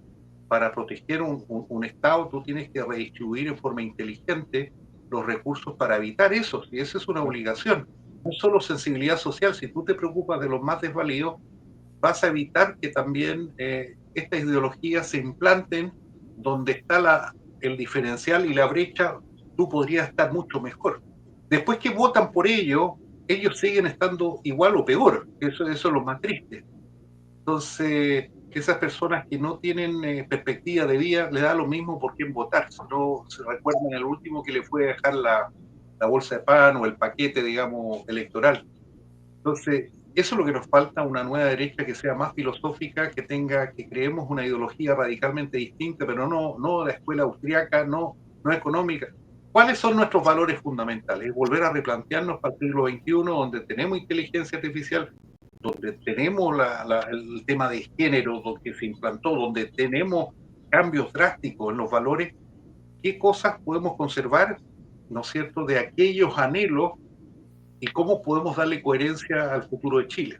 Y esas son las preguntas que tenemos que hacerlo, pero no batallar, la batalla es más inteligente, la batalla es cómo hacemos un país más viscoso, cómo sobrevivimos entre nosotros, reconociendo a estas otras personas el derecho de pensar distinto revolucionariamente y reconociendo nuestro deber de poder limpiarle la cabeza. No sé si me entiendes. Parezco más bien un pastor planteándome, pero es que no veo otra alternativa. Vamos a tener que seguir conviviendo con esto, ¿ya? Entonces, ¿cómo convivimos con esa visión revolucionaria y la logramos modificar de a poco? No estoy hablando de ceder, sino ver la realidad que tenemos al frente de nosotros, una generación woke, una generación degenerada, y cómo podemos hacer algo más vistoso. Porque aún dentro de los comunistas hay comunistas racionales que no pueden, y que son empresarios, que tienen, pero heredaron ese pensamiento, hablan de una manera, pero actúan de otra como capitalistas. Son desafíos para el futuro. Perdona que me alargue, porque de repente me conecto a los registros acásicos y empiezo a botar todos estos pensamientos, digamos, que los tengo de muchos años, de cómo hacer un Chile mejor, sin entregarnos tampoco, sin ceder tampoco en valores trascendentes, pero entender que si yo hubiera nacido en un hogar comunista probablemente pensaría en forma distinta. No sé si se han preguntado, pero es el rol que me tocó. Nací en un hogar, mi padre naval, nací en la cuna naval, fui oficial de la Armada, adquirí ciertos conocimientos, ciertos valores, pero también ciertos paradigmas, y los cuales los creo porque de otra manera, si hubiera nacido en otro hogar, tendría otros paradigmas. Entonces, ¿cuál es la verdad? ¿Cuál es lo decente? ¿Cuál es lo justo? ¿Cuál es lo correcto? Son preguntas que tenemos que hacernos profundamente esta nueva derecha para poder sobrevivir y darle una vida digna a nuestros hijos, nuestros nietos por los próximos 40, 50 años. ¿No? Preguntas que yo me hago. Omar. Yo siempre retrocedo porque tomo toda esta idea y ¿tú crees que se mejoraría esta casta política si los políticos de hoy en día dejan sus egos de lado? Porque aquí tú hablabas de este libro de la diputada Laura Rodríguez, que decía, ¿en qué minuto me empiezan a tratar de honorable? Tengo chofer, tengo esto, me invitan a fiestas, voy a embajadas, salgo a viajes internacionales, me empiezo a creer el cuento de que soy un honorable, un casi semidios, ¿no es cierto? Y dejo de ser ser humano, valga la redundancia. Entonces, ¿crees tú que dejando un poco el ego, los honorables, podríamos tener un mejor Congreso, personas en el Congreso que piensen como personas, como seres humanos y hagan leyes realmente para nosotros? Hay que acordarse que la fallecida diputada Rodríguez tuvo que llegar a un extremo para pensar, porque cuando todos llegamos al extremo que nos vamos de este mundo, vemos que esa honorabilidad o ingresos estables ya no van a existir. Entonces ahí claro, llegamos a la cúspide de la reflexión personal, ¿ya? Entonces hay que entender ese proceso. Yo no creo en el virtuosismo natural del hombre, si no es bien educado. Y aún si es bien educado, en el tiempo también el hombre se debilita porque el poder corrompe y más poder corrompe más. Yo creo que la única vía, en el caso de ganara Kast hipotético, yo haría un plebiscito, ¿ya? Un plebiscito justamente que modifique cierto aspecto de la Constitución muy específico sobre los cargos, porque esos cambios no lo van a hacer los diputados. Insisto, dos periodos, ¿ya? Tiene una redundancia en los cargos, tienen como 10 o 12 millones de asignación extra. ¿Para qué? Para tener asesores. Si lo escogimos a ellos, no a sus asesores, ¿ya? Evidentemente que tiene que haber asignación para movilización y otras cosas, más aún en la región de Aysén, que tenés que movilizarte 300, 400 kilómetros, hacer mierda tu auto, ¿ya? Para hacer la representación efectiva, democrática, pero hay muchas, en ese palacio donde tienes mayordomo, donde pides y te llevan tu café, te llevan tu sándwich, es toda una dinámica que tiene que pararse. No sé qué país, Suiza, Suecia u otro, que en el fondo es como un servicio militar o un servicio cívico, el estar y son 2 periodos y chao. O sea, tener gente virtuosa por per se es muy raro. Entonces, Eso se convirtió en una pega muy atractiva, estar viviendo en un hotel en la práctica, porque si vienes a Santiago y se queda la noche, el viático te paga un buen hotel, te pagan todo, comida, y vives un estilo de vida que nunca más en tu puta vida vas a tener. Perdona mi francés nuevamente, escuche, ¿ya? Pero nunca más vas a tener ese ciclo de vida, porque ganar 5 o 6 millones y coimeos, invitaciones y viajes y cuántas comisiones nunca más lo va a tener. Entonces yo puedo entender, no justificar esta desesperación de seguir en el cargo y seguir de aquí a ministro y se van turnando, porque se manejan en ciertos códigos que no son de eficiencia profesional, sino de eficiencia de redes. Entonces yo lo que haría si fuera Cast en ese caso, mira, estoy dando por ganador a Cast porque Matei no lo haría, eso, un plebiscito de modificar, ¿no es cierto?, 2 periodos, ¿no es cierto?, diputados, 2 periodos, senador. ¿Por qué tiene que tener 8 años? ¿Quién dijo que tenían que tener 8 años? ¿Quién lo inventó? Porque ahí está la sabiduría. No, ahí está el amortiguador, efectivamente, pero ¿por qué tiene que estar 8 años? ¿Ya? 2 periodos, chao, se rotan, no puede subir de uno a otro cargo, deja de esperar 4 años para que vuelvan a trabajar, vuelvan a ser personas, vuelvan a ser decentes. Entonces, para mí existe el político virtuoso, léete Maquiavelo. Cuando decimos Maquiavelo, maquiavelismo, no es que le haya sido malo, él no puso instrucciones, él describió como los príncipes las mejores acciones o las mejores estrategias para conseguir algo determinado. Y describía cómo lo hacía, no sé si era abogado en su tiempo o no, pero cuando escribe el príncipe describía efectivamente qué cosas resultaban y qué cosas no resultaban en política, porque en política el problema es que está con múltiples intereses. Un diputado puede ser lo más vistoso, pero quien le financió su campaña era un empresario. Y después empieza a llegarte las presiones para poder buscar indirectamente cómo apoyar, ¿no es cierto?, sus propios intereses o cómo hacer las redes. Y eso es lo que es, o sea, no estamos hablando una estructura de monje, ni iglesia, ni un seminario, no, estamos hablando de la vida descarnada, donde la única profesión que se autoperdona a sí mismo mediante el fuero es la Cámara de Diputados y Senadores. Entonces, veamos qué podemos hacer, cuál es la factibilidad de cambiar nuestro sistema de gobernanza, qué es lo que hay, o si tenemos que tener quizás un primer ministro, sacando al ministro interior y tener un primer ministro, deja al presidente la República, Relaciones Internacionales, Fuerzas Armadas y ciertas iniciativas, como es en otros países, que permite la estabilidad que si el jefe de gobierno, primer ministro, lo sacas, no te resulta, lo sacas, y el Senado, el Congreso se ponen de acuerdo a quién ponen ahora o cómo va a ser la forma de elegir, pero pueden destituirlo en cualquier momento. Hoy día no. Hoy día tenemos un monstruo de presidente, ¿ya?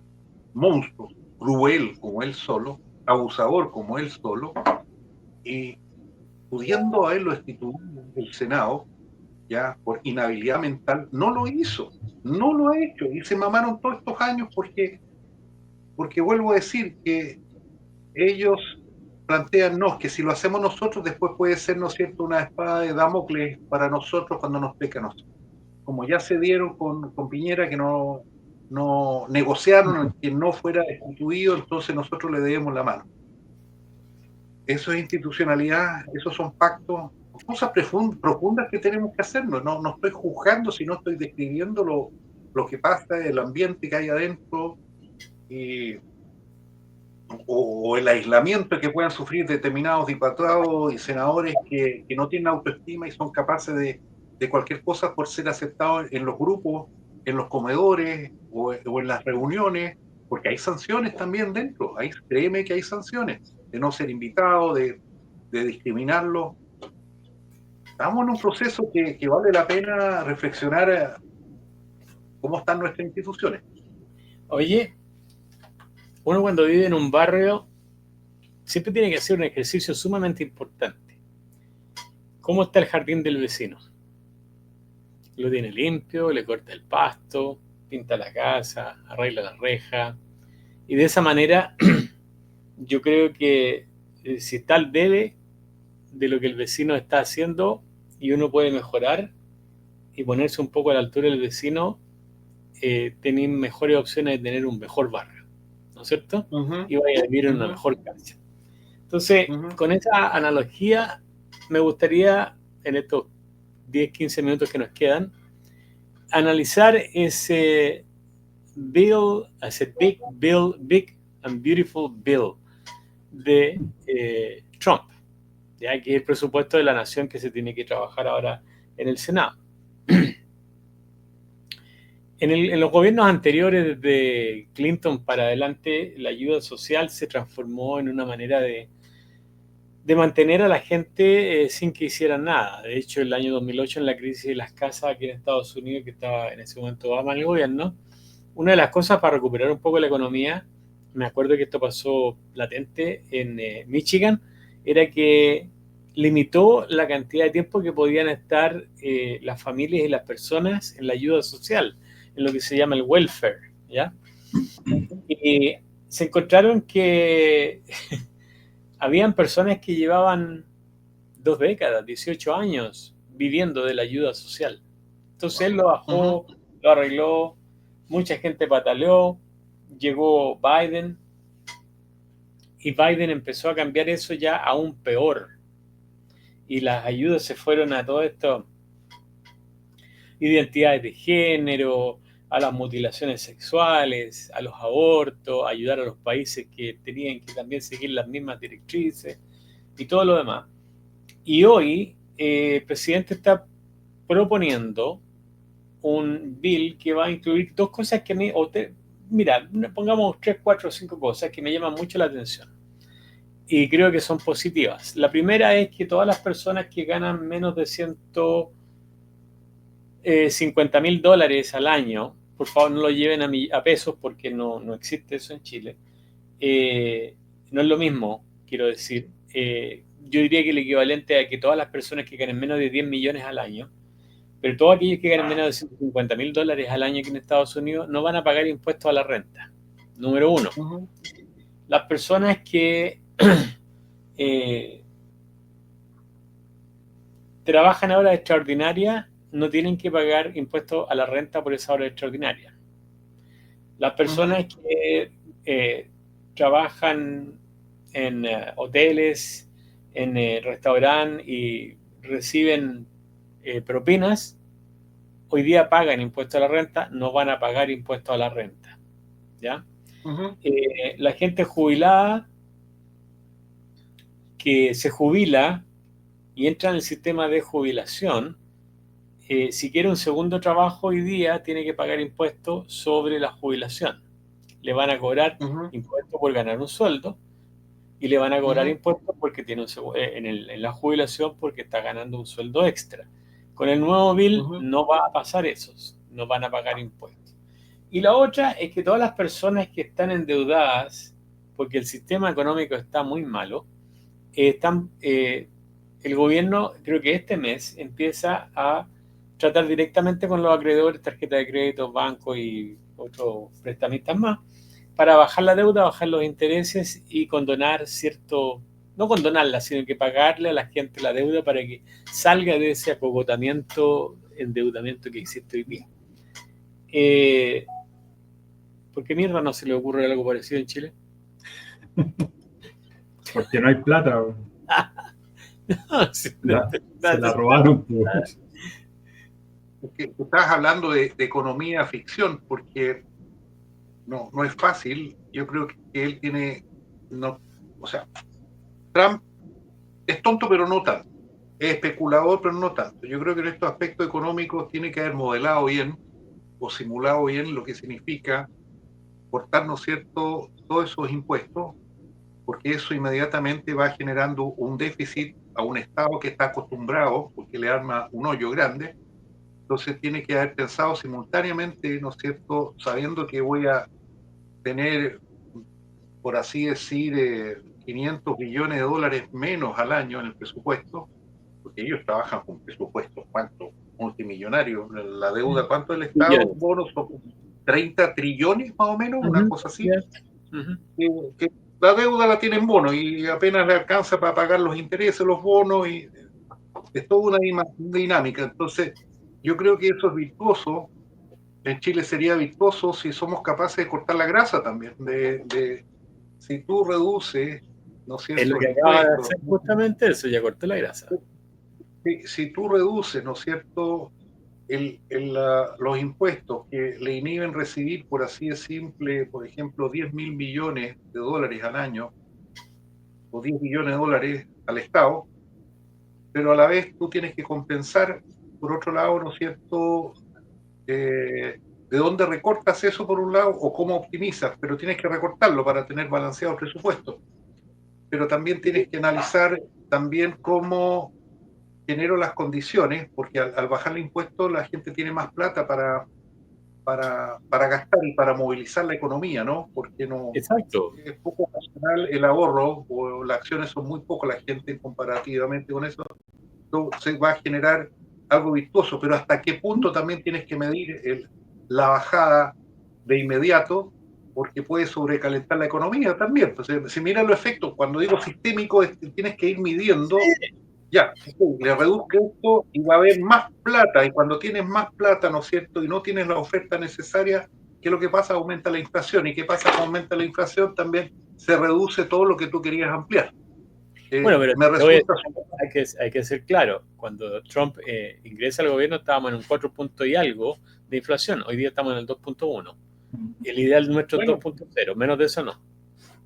Bueno, si tú eres capaz de mantener un equilibrio dinámico, que no es todo instantáneo, y poseer la pachorra, porque a mí me cae como lajo, o sea, seamos honestos, o sea, yo lo miro ahí, es un pequeño emperador, pero si racionalmente está haciendo cosas que van a mejorar su economía, midiendo también que hay empresas que van a quebrar también, como hay varias empresas, digamos, que dependían mucho de China, el miedo probablemente haga y cambie y motive interiormente, ¿no es cierto?, a generar las condiciones de productividad, de reemplazar los insumos chinos. Porque eso fue un proceso de la parábola de la rana hervida, que usted la sabe muy bien.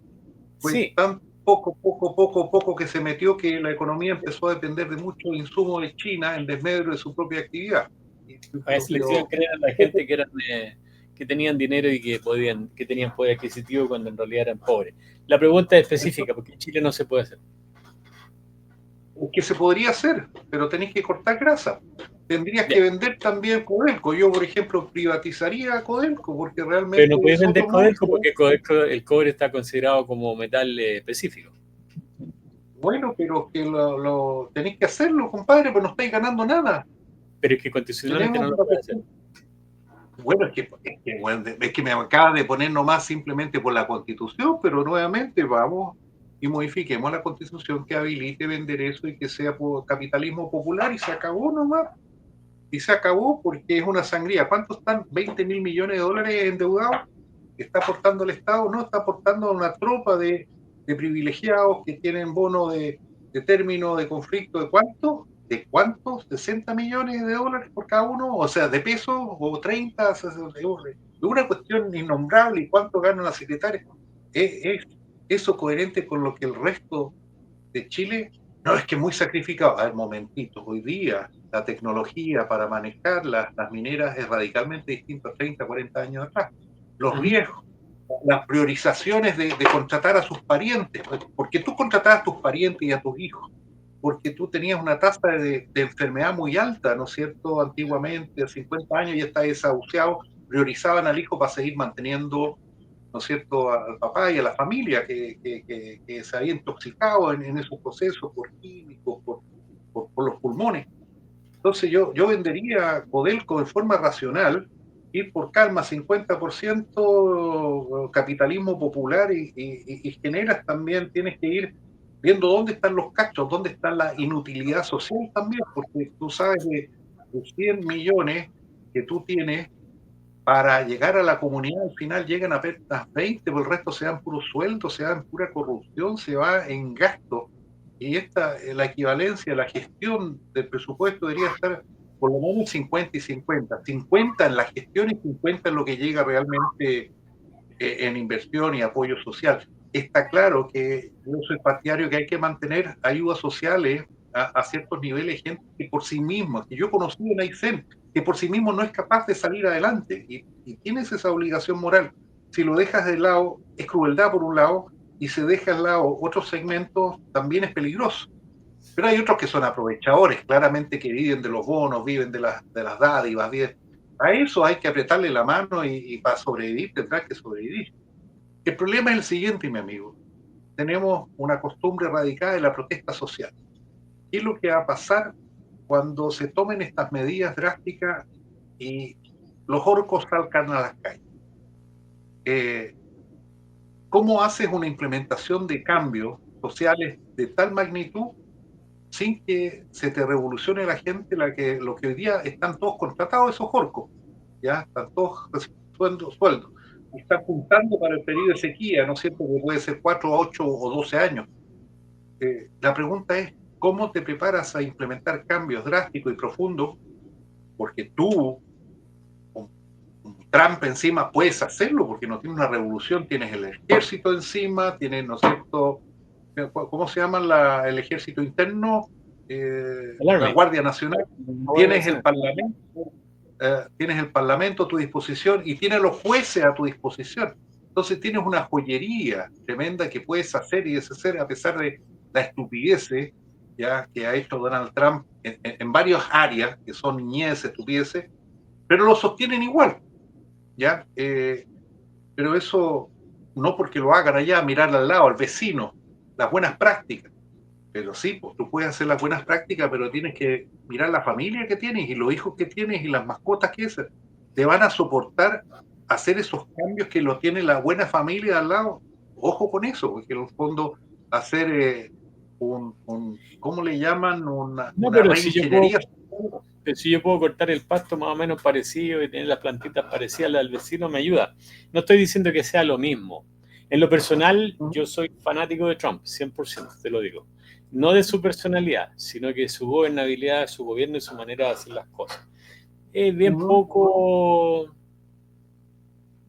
No es muy normal. ¿Ah? No es convencional. No es convencional. No es convencional, pero las cosas se hacen.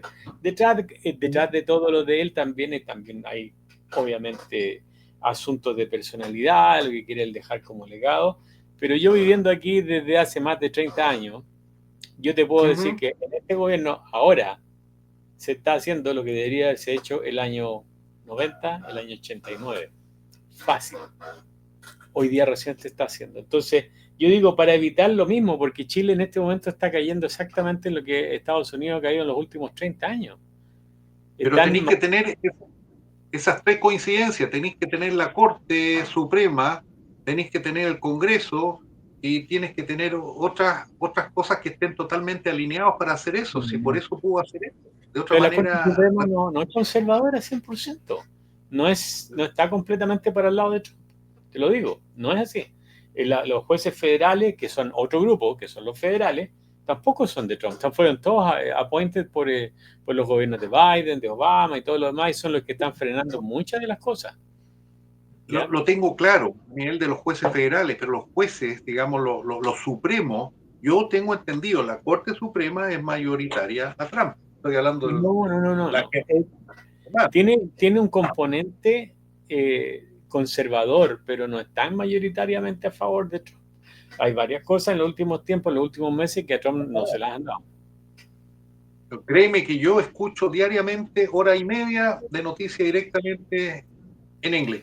Yo te puedo decir lo siguiente, yo vivo acá y leo y escucho noticias en inglés diariamente 24 horas al día. Y vivo acá, por eso te lo digo.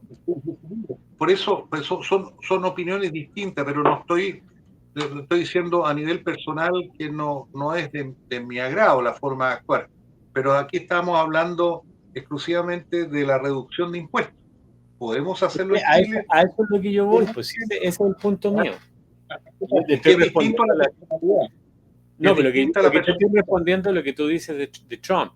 La pregunta que yo te hice es ¿por qué no se puede hacer algo parecido en Chile si las condiciones pueden estar? Depende simplemente de que los políticos tengan ganas de hacer las cosas. Si tú bajas los impuestos o haces algo parecido a lo que está haciendo Trump acá en este momento con el presupuesto de la nación, todo ese exceso de plata que la gente no va a pagar en impuestos, va a ocurrir lo que tú dijiste, se va a ir a la calle a gastar y se va a reactivar la economía.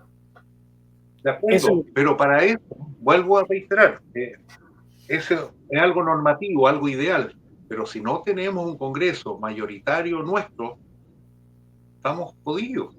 Ese es el problema. Si no tenemos, ese es para mí un sine qua non, o al menos que tengamos la habilidad del presidente, futuro presidente, tal habilidad de negociar y convicción. Hablemos desde la realidad. No tenemos ese Congreso. Estamos completamente de acuerdo. Hablemos de lo hipotético. Tenemos 3 candidatos de derecha, supuesta derecha, 3 candidatos. ¿Por qué ninguno de ellos propone algo así? ¿Y por qué no ellos trabajan para que nosotros tengamos un Congreso como la gente? Si son ellos. Uno de esos 3 podría ser el próximo presidente de Chile, Gallo. Es uno de ellos 3. Pero yo no puedo hablar por ninguno de ellos. No puedo hablar porque está en su voluntad, su valentía, en su determinación, en su liderazgo, en su conocimiento técnico. No puedo yo ponerme en representación ninguno de ellos. No, pero la pregunta es que, a ver, te la hago yo. Voy a cambiar la pregunta porque en realidad tienes razón, ¿no? Tú no puedes hablar por ellos. Nadie debería hablar por los candidatos, ¿ya? Yo no podría hablar por ninguno de ellos. ¿Tú lo harías si tú fueras candidato? Por supuesto, haría mucho más que eso, créeme, mucho más que eso, pero no soy candidato, no ha sido mi tiempo, mi momento. Claro que a uno le agradaría ser presidente de la República, porque uno cree uno tener claridad de lo que hay que hacer y con la fortaleza y con todo el riesgo, pero no soy candidato. Pero si estuviera en mis manos, efectivamente, yo tomaría decisiones muy drásticas, con determinación, porque cuando la gente y los políticos y la gente en comunidad se siente determinado en ciertas cosas, lo percibe, es una cuestión biológica, ¿ya? Percibe que tú estás convencido y que vas a seguir hasta el final, y lo percibe. Y la gente reacciona así, tal como esa derecha mimetizada y con susto y cuantas cosas más, ¿no es cierto? La izquierda también es capaz de sentir cuando hay un líder decidido llegar hasta las últimas consecuencias para recuperar la nación, no para imponer su ideología. Entonces, por supuesto, yo claro que lo haría, pero tendría que tener sistémicamente todo el modelaje. A ver, cresta, esto, ¿dónde termino? ¿En qué crisis me voy a enfrentar judicialmente? ¿Qué me va a paralizar? ¿Qué es lo que voy a hacer? Yo tuviera un Congreso a disposición mía, le pediría por lo menos 1 o 2 años de poder gobernar mediante decreto fuerza ley y punto, y se hace lo que tiene que hacerse, ¿ya? Pero esa es mi visión, ¿me entiendes? No le puedo pedir que haga lo mismo cualquiera de los 3 candidatos. Y lo haría con tranquilidad, que tú puedes hacer lo mismo, pero con tranquilidad, no tienes que sobrepasarte, no tienes que humillar a nadie, tienes que decir con tranquilidad, vamos a hacer esto, vamos a hacer lo otro. A ver, el Congreso, Senado, usted tranquilo, usted ve este tipo de leyes estructurales, a mí déjenme gobernar en estas áreas. Listo. Yo lo haría. Pero pensando, insisto, sistémicamente, viendo los efectos laterales, viéndolo prospectivamente, protegiendo a mi familia de todas maneras, porque tampoco puedo llegar a tal obsesión, digamos, que mi familia se vea amenazada, ¿no es cierto? Mis hijas, teniendo en claro, digamos, cuáles son mis debilidades, pero aquí no podemos hacer Arturo Prat y el abordaje porque sí, así nomás, para hacerlo con dureza o con prudencia requerida y vas censando la disposición que hay. Y eso va a depender de la gente, de los electores, de que en este momento tienen miedo y por eso van a votar por derecha.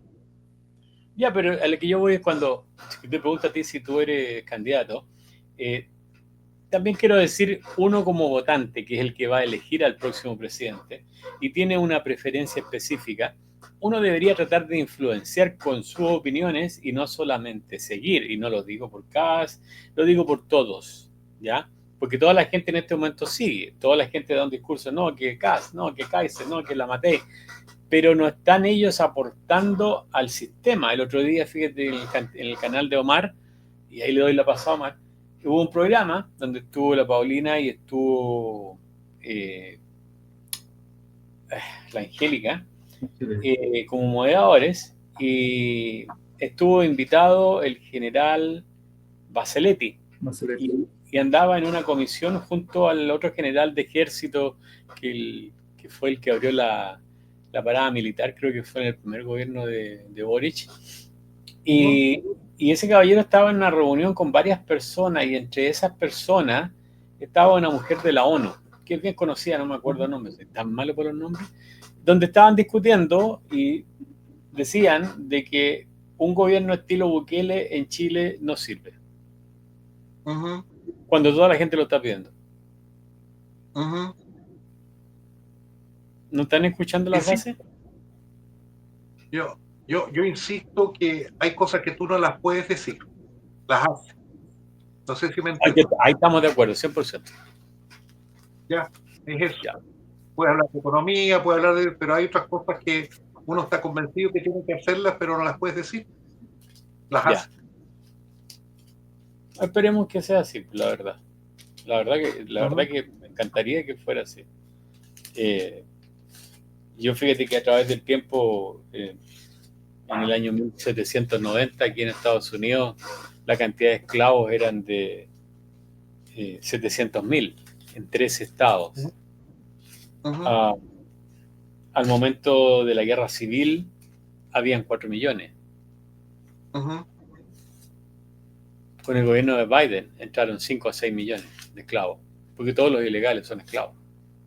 Tuviera idea cómo son las redadas de inmigración en todas partes, porque negocios grandes, inmensamente grandes, restaurantes y todo, lo único que tienen son inmigrantes ilegales trabajando con ellos a un precio mucho más bajo. Son la nueva esclavitud a nivel mundial. Eso es preocupante. Para mí la migración pasa a ser ahora el nuevo sistema esclavizante. Don Omar. Sí, yo escuchando toda la discusión que se entornó en por qué no mejorar las condiciones, un poco lo que decía Jorge en base al pensamiento sistémico, acá tiene que haber mucha voluntad política, hay que alinear las fuerzas y poder proyectar a Chile y a sus habitantes a un mejor bienestar. Y para eso requerimos voluntad política, de querer hacer estos cambios. Y lo que decías tú respecto a esto de bajar impuestos para tener más poder adquisitivo, para sacar la plata a la calle, para reactivar la economía, claro, pero todo eso que pagas con esos impuestos, debes ver la manera de poderlo cubrir también. Y en los programas que hemos hecho en Centinela Patriota, los programas de economía y de inversión, ¿cómo cubres eso? La economía a nivel mundial no está buena, está muy, muy inestable. Entonces es riesgoso quizás bajar impuestos para poder cubrir otra área. ¿Que se puede hacer? Se puede hacer. Tiene que haber una buena planificación y un poco lo que dice Jorge, ver cuáles son los daños colaterales que voy a tener al respecto. Pero yo para esto sí me quedo con la voluntad política. Y un poco a eso también agregar que quienes hacen las leyes, quienes están allá en el Congreso, deben ser personas preparadas, personas con educación, personas con conocimiento, porque si vamos a tener a la tía Pikachu metida en el Congreso, disfrazada porque ella representa algo, una imagen social, y va a ir hacia el Congreso, o sea, una de las cosas que nosotros patrocinamos en nuestro canal es defender las instituciones, defender los estados, conservar nuestro sentido de patriotismo y de nacionalismo. Entonces, tener payasos en el Congreso que no van a ir a aportar a nada, o sea, ¿qué leyes podemos esperar de gente así? ¿Por qué también no incluimos dentro de esta nueva reformulación de políticos tener políticos con educación? Un mínimo de educación, no me refiero a discriminar, porque hay gente que quizás no fue a la universidad y es mucho más capaz que los que sí fueron a la universidad. Entonces, pero sí exigirle a nuestros políticos que tengan un cierto grado de educación y que su pensamiento sistemático, como dice Jorge, vaya en pos de la gente y vean los daños colaterales que están produciendo con sus propias decisiones o con sus leyes. Yo creo que por ahí va un poco el asunto. Es que también yo creo que el Congreso tiene que ser intervenido, así te lo comento, que en el fondo todo todo aquel no profesional, porque aquí tiene que haber una representatividad de la nación, del pueblo, como quieras llamarlo, porque hoy día el término pueblo ya no es una cosa popular de comunismo, pueblo, el ciudadano, el vecino. Empoderado de repente prefiere un no preparado, pero que tenga la voluntad de ir a gritar por ello. Pero cuando tiene esa voluntad de ir por ello, tiene que tener la intelectualidad y una vez electo y en forma remunerada, tenga que ir a un curso de update, ya de 2 meses, y te lo digo así de simple, de actualización, de entender qué es lo que hay, qué es lo que se hace, cómo tienen que medir y tomar sus decisiones. Yo creo que va por ahí el tema, y permitirles que durante su permanencia obligatoriamente tenga que tomar ciertos cursos. Y yo te lo digo, al menos que él acredite o ella acredite tener cursos avanzados en gestión, universitario, en fin. O sea, no basta la representatividad de las comunidades si no va acompañado con conocimiento. Entonces, ¿cómo lo compensa y soslaya eso obligatoriamente, digamos? Y haces del Congreso un campus también, un campus donde vayan los mejores profesores y tú, dentro de la remuneración, obligas a asistir a ciertas cosas si no se te des cuenta. Así como hay sesiones y comisiones, le das. Entonces, va por ahí el tema, o sea, tiene que haber una reformulación completa porque no podéis tener gente vulgar, cuando digo vulgar, ordinaria, cuando digo ordinaria, ¿no es cierto? Esas que gritan ya y que están permanentemente con odio adentro, no podéis, no es honorable eso, no es honorable. Entonces, bueno, siempre vas a tener a alguien que se le tira un pedo ahí por la boca, cuando trato de ser bien metafórico en eso, ¿ya? Van a haber conflictos, pero no los desastres que tenemos hoy día, cuando una diputada sube y baja a un general o un almirante que está dando su opinión. Usted no tiene que dar el derecho a opiniones porque aquí somos los políticos. Le están preguntando decisiones técnicas de defensa y otros casos. Una pendeja que venga, así de simple, ordinaria, a maltratar a un general que lleva 35 años con esfuerzo, sacrificio, conocimiento, curso, mundo, eso no puede ser tampoco, ¿me entiende? Que se le falta el respeto de una autoridad a otra autoridad. Esas no son autoridades, entonces eso es lo que hemos visto, evidenciado, el nivel, la calidad, la ordinariez, ya los reality que tenemos, la calidad de diputados, de diputadas y a veces de senadores, es lo más bajo que hemos caído. Falta un poquito más y somos Sodoma y Gomorra, porque no me cabe la menor duda que entre ellos hay cruces de almohadas, hay drogas, hay cuánta cosa, y ahí se mantienen ocultos entre ese grupito. Eso tiene que terminarse, ¿ya? Y eso tiene que terminarse definitivamente, y por eso, insisto, tenemos que tener un presidente que sea determinado, que pueda plantearse estas cosas, pero hay cosas que no se dicen, se hacen nomás y listo, cara de raja. Y si él es presidente de un Estado, jefe de Estado, no es solo jefe de gobierno, es jefe de Estado, y tiene las capacidades para visualizar todo y la determinación y armarse con un muy buen equipo profesional, ¿ya? Muy buen equipo profesional y determinado hasta la última consecuencia, y medir bien también con las Fuerzas Armadas cuántos son nuestros infiltrados, cuántos tenemos allí infiltrados. Y en base a eso, ahí me estoy yendo lengua, pero hay cosas que no se dicen, pero tengo que tener Fuerzas Armadas que estén dispuestas a tener su partido político llamado Arturo Prat, ¿me entendí? O sea, que hay que hacer algo por recuperar nuestra nación, nuestra patria. No estoy hablando de golpe de Estado, en ningún momento lo he dicho, pero sí tener la certeza y la tranquilidad de que las decisiones que tú vas a tomar van a ser institucionalmente apoyadas también. Eso, con eso te digo todo. Exactamente, 100% de acuerdo contigo. 100% de acuerdo contigo. Entonces, en resumen, ¿cómo evaluamos el cuento al público que dice el Merluza? O sea, no. Es una cloaca, pues, ¿cómo evaluáis tú la mierda? ¿Cómo evalúas? Es como un WC tapado ahí, que estáis tratando ahí, se tapó, es eso, no, es que ni siquiera alcanza para la evaluación, no hay término, o sea, ¿para qué gastar balas en un cadáver podrido ya? pero que puede resucitar en 4 años más. Exacto, Esperemos si que no no. hacemos lo que tenemos que hacer, exacto, porque la gente es tonta. La gente, Pero fíjate que la gente va a tener punto de comparación ahora, si no, no hay vuelta que darle. El que venga ahora, el gobierno que venga ahora tiene que, ojalá que sea derecha, de la supuesta derecha y que lo haga bien. Por favor. de la nueva derecha, de la nueva derecha. Eso. Ya, de la nueva derecha.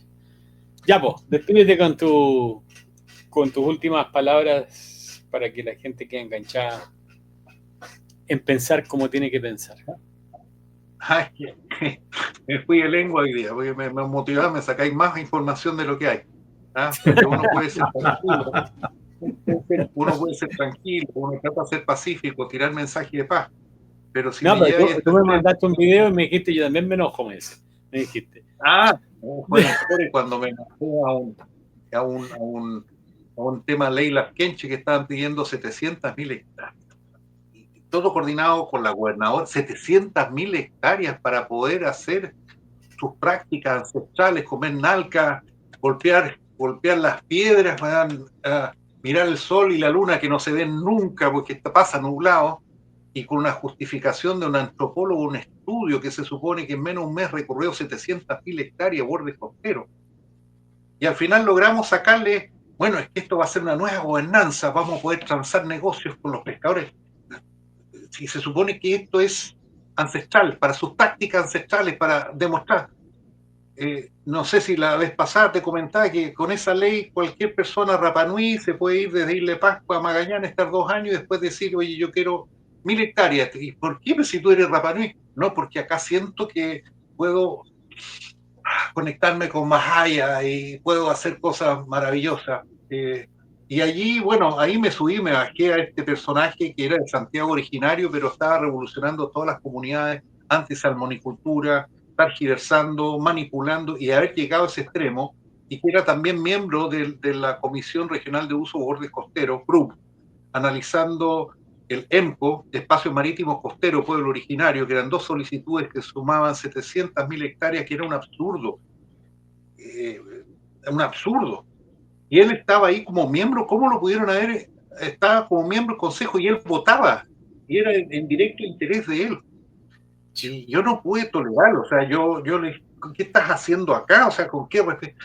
Y el abuso que cometió contra sus comunidades, cómo usaba, lo citaban para ciertas reuniones, firmaban, pero después usaban esas firmas para validar que hubo participación ciudadana en los estudios. O sea, el nivel de corrupción, bueno, de la CONADI, bueno, de todo eso, es tan espantoso, era tan frustrante que teníamos miedo a perder, ¿ya? Y decir, pero ahí yo me la jugué con todo, me amenazaron con demandarme, me amenazaron, tuve que hacer una sátira que te lo voy a enviar después, que fue con el chilote Manolo, me vestí de pueblo originario del norte, tú sabes que yo soy medio vikingo ruso, y ahí partiendo a hacer una sátira, pero la gente despertó, pero no se atrevían a darme likes porque tenían miedo. Y ahí despertó la gente y logramos revertir y rechazamos rotundamente, y gracias a eso se rechazó después en Puerto Montt, y después gracias a eso se rechazó también en ¿cómo se llama? Magallanes. Los brutos querían tomarse todos los territorios costeros para después coimear, para dejar pasar, para puertos, para todo. Ese es el negociado indigenista, ¿me entendí? Victimizarse para vivir del Estado y vivir del trabajo de oro. Y muchos de esos territorios son territorios protegidos, ¿eh? Claro. Oye, compadre, sí, esto es una locura. Entonces eso No, también hay que ponerle y echar a las ONG que no correspondan, y se acabó nomás, pescan a joven ingenuo que le gusta el kayak, le meten caca en la cabeza y que después cualquier inversión la paran, cualquier central hidroeléctrica la paran, cualquier cosa, que son virtuosas, pero los tienen envenenados esa mente porque son también hijitos de sus papás, pues así, eso es lo más triste, hijos de capitalistas o neoliberales están totalmente en contra, digamos, del desarrollo y el bienestar, porque la economía, necesitamos empresas para mover el sistema, el Producto Interno Bruto, que genera, ¿no es cierto?, más plata para la salud, más plata para educación, más plata para vivienda. Están locos, están locos. Ya. Así que, bueno, después de otra semana ahí podemos seguir hablando de otros temas, pero me fui de lengua. No, hoy día no. Eso que no tomamos trapo. Ya. Ya. Don Omar. Bueno, yo me quedo en resumen con con este pensamiento sistémico, primera vez que lo escucho, pero me llamó bastante la atención. Pensamiento sistémico con mi voto ahora en noviembre. ¿Qué efecto colateral podría traer mi voto? Pensar de mejor manera, educarme, informarme y no seguir creyendo en mentiras. Me quedo con eso y un poco un llamado a los políticos que existen hoy en día, por favor, capacítense un poquito, como nos estaba diciendo recién Jorge, aprendan, velen por el bien común y no por el bien propio y por este bien encapsulado que está en el Congreso, solo para ellos. Dejen ese hotel de 5 estrellas y salgan un poco más a la calle, porque la calle los necesita, no a ellos mismos. Y tener voluntad política para hacer de Chile un mejor país. Con eso me quedo. Gracias. Ya, Jorge, un placer tenerte hoy día. Tuvimos intensos, que es lo importante, con mucho cariño, con mucho respeto. Y hemos tenido una audiencia que ha estado pero bien prendida y bien atenta, que es lo bueno. Esperar que los candidatos recuperen terreno dentro de su cabeza, no es terreno político, sino que terreno dentro de su cabeza, y que lo que prometen lo hagan, y que no prometan cosas que saben que no van a poder cumplir, porque hay muchas cosas que no se pueden cumplir de las que se prometen, no hay vuelta que darle, así que echarle para adelante. Un abrazo, Jorge, muchas gracias. Omar, gracias por estar hoy día aquí reemplazando al soldado caído que está muy resfriado. Que se recupere pronto. Ya, pues. Un abrazo a todos, cuídense, gracias por estar, por acompañarnos y vamos a otra semana a ver qué nos trae. Chao, chao. Bendiciones desde Patagonia. Chao, chao. Gracias. Chao, chao.